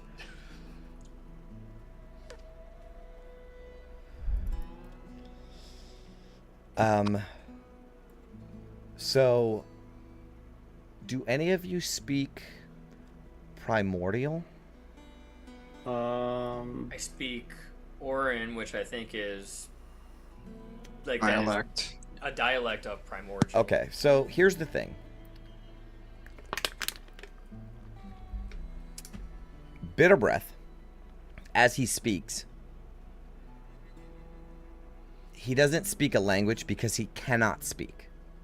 The sounds that he makes are a mix of grinding noises and the fire, the crackle of flames, and it's a mix of all of the primordial languages all into one, right? As he cannot speak, but he tries his best through whatever means he can, and this imp here translates for him. So this imp has been trained to like fully understand what Bitter Breath is saying. He can't speak, but he tries really hard. And as he's like making all this horrible noise, and you can kind of understand bits and pieces of it. Like, Tanis, you're the one that can pull that he is trying to speak and that it is a form of language. It's just almost impossible for you to understand. But the imp will translate and say, "That one, the Celestial. I've seen it before, a long time ago, caged in drugs. One of Zariel's convoys hauling it across the wastes."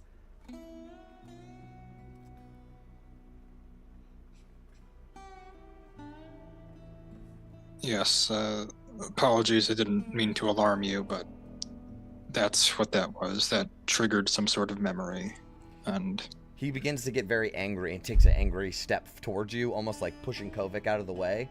And he has this like long glaive kind of weapon, and he sort of points it down. And the imp is like struggling to translate. He's like, "My men raided the convoy. Cage split. It ran, and now it's here with you. You arrive with no banner," and now he's getting angry, and like the smoke is pouring out more and more, right? As he's like just making grinding noises at you, and the imp is like skittishly trying to translate. "You arrive with no banner and no answer to who you serve. Whose leash are you on? Zariel's? Are you one of Zariel's dogs? I know you are." And devils begin to close in. We assure you we are not. We are trying to keep away from Zariel because, as you witnessed back then, she escaped. It seems everybody's interested in Celestials down here.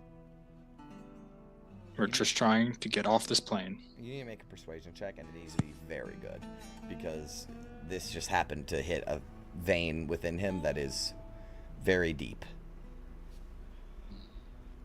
My husband died because of Zariel. I'm not one of her dogs. I think Ophelia is quietly seething in the background at the accusation. He's seething that this is more than a coincidence. No, you can't have advantage. You just need to roll it. Yeah, I was gonna say, like, and Yeah, I can't just fucking cast a spell and get us all killed. So yeah, persuasion. Yeah. Dirty 20. That's not bad. With that, right? Bitter Breath doesn't fucking believe you. He doesn't give a shit. Like, he's like, nah, it's better for me to just kill all of you now, right? Like, it saves me the trouble, right? And that's sort of his mentality. However, with that persuasion check, Kovic will step in,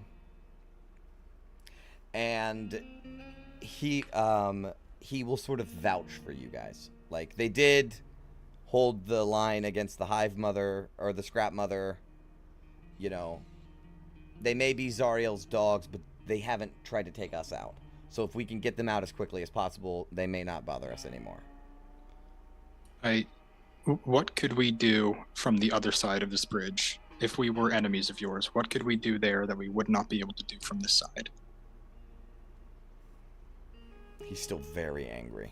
Like, this dude must hate Zariel. And honestly, he just, like, grumbles and grumbles, and the imp will translate like, fine, get them off my bridge. If they try anything, kill them. Right? And he just whips his cape around and turns around and fucking walks away.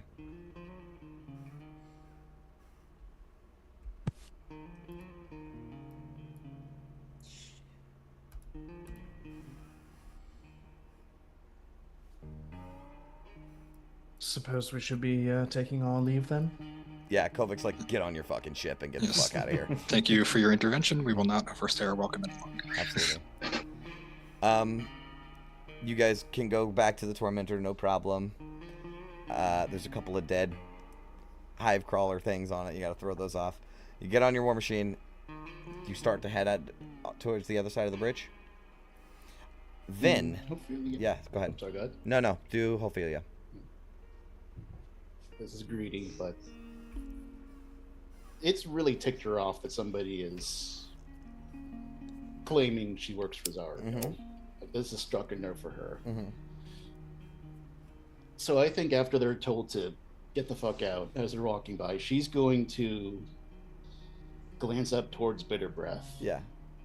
Kind of pause for a moment. You want to know what I think about Zariel? I hate Zariel. And she spits on the ground and walks away. Make a persuasion check. Come on, things be good. 21. He stops when you talk. Like when you say, you want to know what I think about Zariel? He stops. He sort of looks over his shoulder. And when you say, I hate Zariel, spit on the ground, you see like the smoke pour out of the back of his like machine, like his engine is revving inside of him. Oh, he has an engine inside of him. But like the engine inside of him roars. And he sort of nods and continues forward. All right. That's it. Okay. So you guys get on your war machine, you start to drive off. Then, make me a history check. Hey. Alright. As you're driving away, you pass a panel you pass a section of the facility where there's like a opening into the building itself of the Soul Siphon. And you can see some of the machinery, and it just catches your eye. But you notice a set of astral pistons that the machinery operates out of. Like the machinery uses astral pistons to operate. She'll kind of slow Yama for a sec. A devil taps the side of it with a halberd, like, keep fucking moving. Yeah, she'll just like shift to lower gear or something, and be like, she'll say an infernal to the devil, like, oh, the engine's sputtering, and then she'll continue moving, and she'll try to kind of like whisperly be like, guys, there's astral pistons there.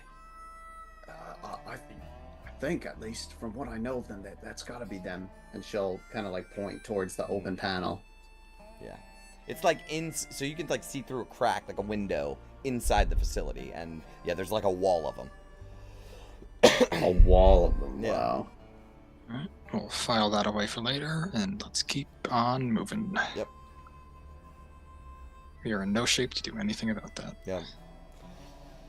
So you guys start to head out. You will notice as you're driving, because like I said, the bridge is long, right? So as you're being escorted out, you will notice that it appears that the devils here are working on the siphon. You saw like a little bit of smoke earlier when you saw the siphon, but it was like a sputtering out of the exhaust. This machine is not running. This soul siphon is not running, and it appears that a lot of devils here are working on trying to fix that.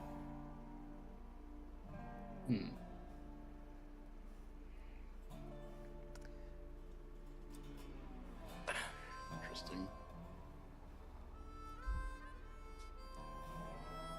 But you guys can make it to the other side of the bridge, and you are let loose. One of them shouts, "Don't come back," in Infernal at you. God, I think we should go back and get those astral.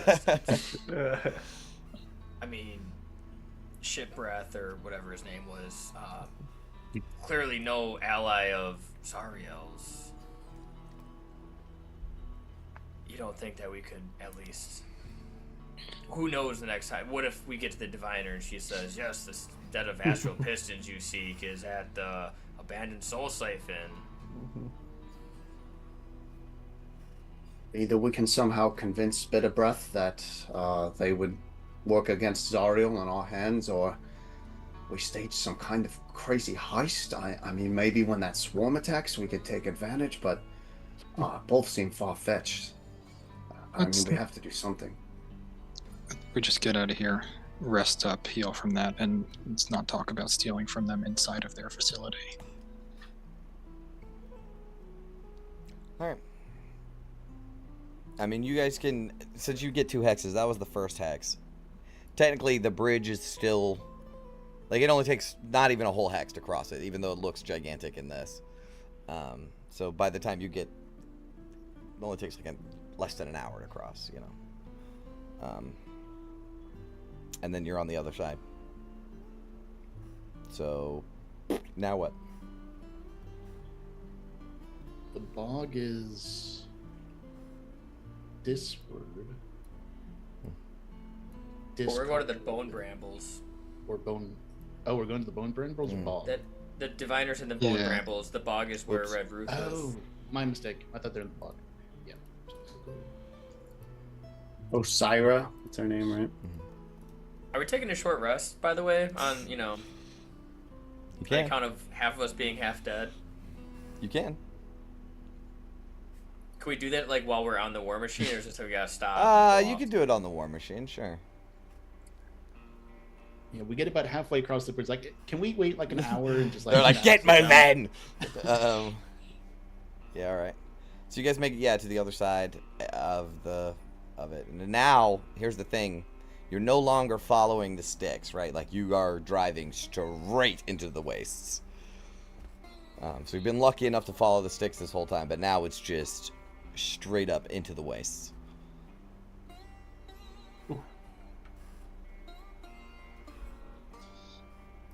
Alright, let's just not turn the war machine from here on out. I don't want to start going the wrong direction.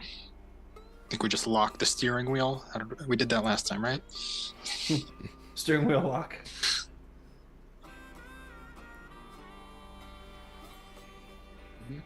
All right, which hex do you want to head towards? You'll get there by the end of the day, but I kind of want to project where you're headed. It's R10. Down. Yeah, okay. All right. So you're going to travel, right? Like, that's the plan? You're just heading right back out into the wastes? You're going for it? Okay, we're leaving the soul siphon behind, basically. See ya. Okay. Oh, did we start here this morning? We started here. Yeah, so 1, 2. Yeah, so you end in this hex. Okay, I see. Yeah, like I was saying, the bridge is only, you know, it looks like it crosses 3 fucking hexes, but really it's a small part of one. So yeah, I mean, by the end of the day, you will end in this hex. So yeah, you can travel. I do need a check from London to actually make it into that square, actually, technically, I guess. Yes, technically. 14. Oh. Wait a minute. How do I fucking adjudicate this?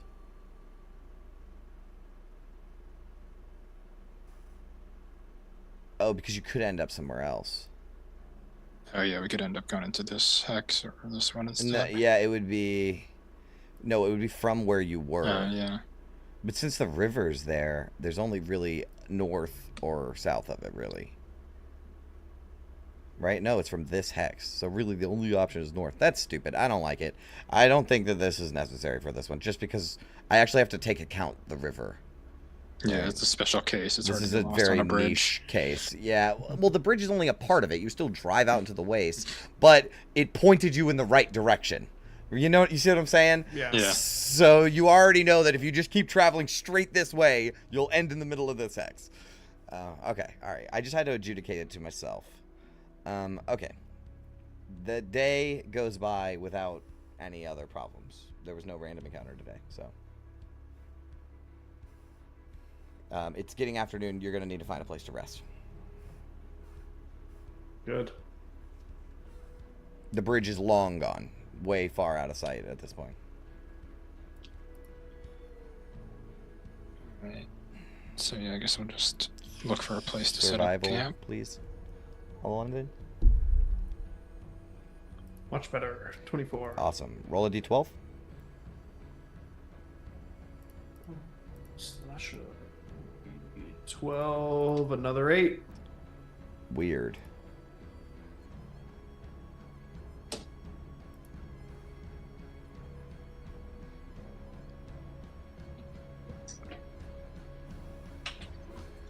So, you find a sort of landmark coming out of the ground, some sort of building, something, ruin of some kind. And as you get a little bit closer towards it, you can see it's a bridge that arcs up. It's cut off and crumbled, and most of it's covered in sand, but it goes from nowhere and to nowhere. And you reckon you can tuck up underneath of the bridge.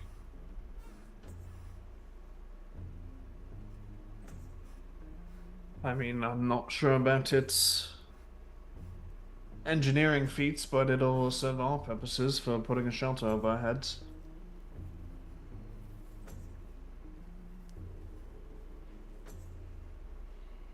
Do a quick check, make sure there's no vermin You're good. under it. You're good. I think this is the Spalk Gauntlet. Right. Okay. Finn, give Ophelia the shovel. All right, let's say for the sake of brevity, since it's getting late, you guys can clean up the area, and you have an uninterrupted night of rest. Nice. Like I said, no random encounters. So you have an uninterrupted night of rest, and you can wake up in the morning ready for your next day of travel. If you want to say something, August? Yeah, I mean, do we want to discuss doubling back for a heist mission? How about we end on the beginning to take a rest then, and we'll start a camp next week. Okay. So we'll start before we do Before you do the long rest. Right. But I mean, if you want to refresh your character sheet, it's fine. There's no encounters, so. No, just Ophelia wants to talk to Tannis, but next session. Yeah, next session. We'll do it next session because it's getting late as fuck. I didn't even realize.